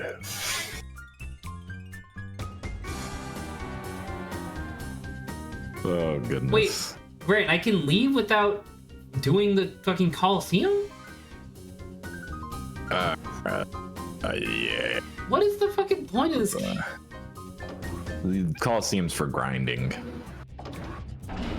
It's called Pokemon Colosseum. Colosseum is nuts. I don't understand. Yeah. Well, didn't you guys? So is it not Mount Battle? Is Mount Battle not the place that you guys were saying was like the actual place that I should be grinding? Yeah, you can. Yeah. Yeah, but I thought you. Well, maybe it was Jesse, but I thought you guys were saying that it was like the most efficient place to be grinding. Probably because the Colosseum, they're not level capped, but they jump high. Okay. like in level wise, and so Mountain Battle is more like scaling. Just with be you. yourself, guys. We're all going to make it. Be free. Big honey. We are all going to make it. This is how it feels trying to yap nonsense when Zach starts to try to rein the conversation and to try to have something comprehensible. God damn it! We're all going to make it. How did he hit Souffle while she's flying? What the fuck? What move was it? I don't know, it was something from, I think it was a sound-based thing from Vibrava. I didn't know that it would do that, though. Thought it was like a hurricane. It looked like a tornado. Oh, okay. There's Maybe moves that's, that well, I hit mean, flying it came Pokemon. from Vibrava's mouth, but yeah, I could see it being Hurricane or Twister or something. Dead. Man, for a Pokemon that I don't give a was shit about, this vibrating. for alligator is putting in a lot of work. Yeah, that's Vibrava. That's why he's called that. Oh man, do I have that? I'm trying to remember. Do you guys know? I think I've shown it before, but I've got a craving, if you will, for a specific video, and it's a video of like a poorly drawn guy, like with a dart that he's like aiming at a dartboard, and he reels it back and he reels it back, and it flies backwards out of his hand through several windows and several doors, and then stabs some guy in the head, who gets like a giant mob to come after the guy, and like the giant posted mob. this before. I have, but I'm trying to remember what the video was.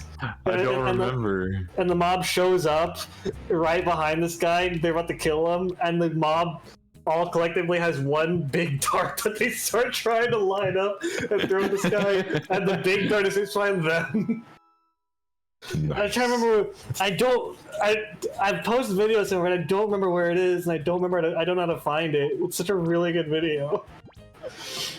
Grant, you know the video, right? The description. I think I know what you're talking about. It sounds vaguely familiar. It's such a good video. My God, I love that video so much. Who's ever gonna find it in the server? From Slosh has video. It's such a good fucking video. I love this video. And I posted it a long time ago, so I don't know if I can find it. There's 15 pages of videos for me to look through in the server Oh my god. that I've posted. It'll take him some time. Agreed, am I just supposed to leave? Yeah, you should have a. They recommend getting a bunch of Pokeballs first, but if I feel have some. fine. I have some stuff. Well, how am I supposed to get Pokeballs? Wasn't that like a whole fucking thing that you you can couldn't go to the really do outskirts that? stand. No, you can go to the outskirts stand. Does he sell like Ultra Balls and stuff now? Think so. Oh, damn! Yeah, I'll get a bunch of Ultra Balls. Yeah, I'll sell all my Great Balls. Just get a bunch of Ultra Balls. Tell him to go fuck himself. Hey, it's him. No, I found the actual version of this that has music that I was thinking of earlier. So I posted the one without any music, but this one actually has music. Here.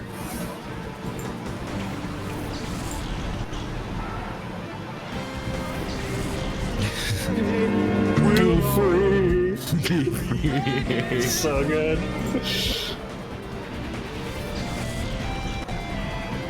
I just noticed the calendar got changed to King Hour. Yeah, so good. Such a good image. Oh, I love that shit. I believe in Willie. I think he can win this. I believe in the B. I think he'll be free. I think he will be free. B. No, Zach, you Oh. killed him. I bet. So I don't even know. I don't even know if it's been visible on. Yeah, it's definitely visible on stream. So I am almost all packed up. I'm very nervous because, reminder, I am going to Vegas on Monday. So it's like I'm very nervous about going to like my first real like business conference thing, and I'm like, oh gosh, it's a little nerve The wracking. only thing you have to be nervous about is the time you're not gambling. If you don't win at least fully $2,000. not even planning on gambling at this point. Like fully. If you don't win at least $2,000, then you've lost $2,000. That is true. So it's like it was very funny because it's like so I'm bringing a personal item, which is just like a backpack with all my electronics in it, and then I have a check bag that I'm going to be bringing to the airport. No like regular carry-on or anything like that, so it's just these two. But I'm bringing enough, so I'm bringing like 5 sets of like fancy clothes, right? 5 sets of casual clothes for after the business stuff is over, if people just want to hang out. I don't want to be hanging out in dress pants and a fucking fancy shirt all day. And then I bought 5 sets of like pajamas. not because I feel like I really need 5 sets of like night clothes, but because it's like, well, what if something happens and I need like an extra shirt or something, right? And so it's like I'm bringing all of that. And then it was like originally I was only gonna bring like 5 pairs of socks, for example. But then I was like, well, what if I get like a hole in my sock and I need something more? So now I'm bringing 8 pairs of socks. Oh my god. So the only things I have not packed up yet are my fancy shirts. My mom apparently has some technique where you can like take like wrapping tissue paper, like the stuff you put into like gifts and stuff. You can take like 2 sheets of those and then roll up the shirt, and then that apparently preserves it like super well while it's traveling. So when I get to the Bellagio, I can just go like boom and just like unroll the shirt and it will be perfect. Like I won't need to iron it or anything. So like we're doing that tomorrow, and then obviously Monday morning is where I'm going to be packing up all of my like toiletries and whatnot. But the other thing that's like, you know, not exactly like a stress point. I mean, it is because it's new, but like the other thing is that tomorrow I'm driving my dad to the airport at like 1, and he's like, all right, so instead of using our normal parking service that we use, because there's like this private parking like structure thing across from the across from the airport that everybody uses instead of the garbage parking at the airport instead. So it's like, instead of using that, my dad chartered like an actual like parking spot in the official garage through his company. And so he's like, yeah, so what we're gonna do is you're gonna drop me off at the airport tomorrow. I will guide you to that parking spot. I'll get out, get on my plane, then you will drive home, and then Monday morning you will drive back to that parking spot. All you have to do is repeat the same drive twice. You can do that, right? And I'm like, shrimps up. hurry up! Oh my god! All right, good night, everybody.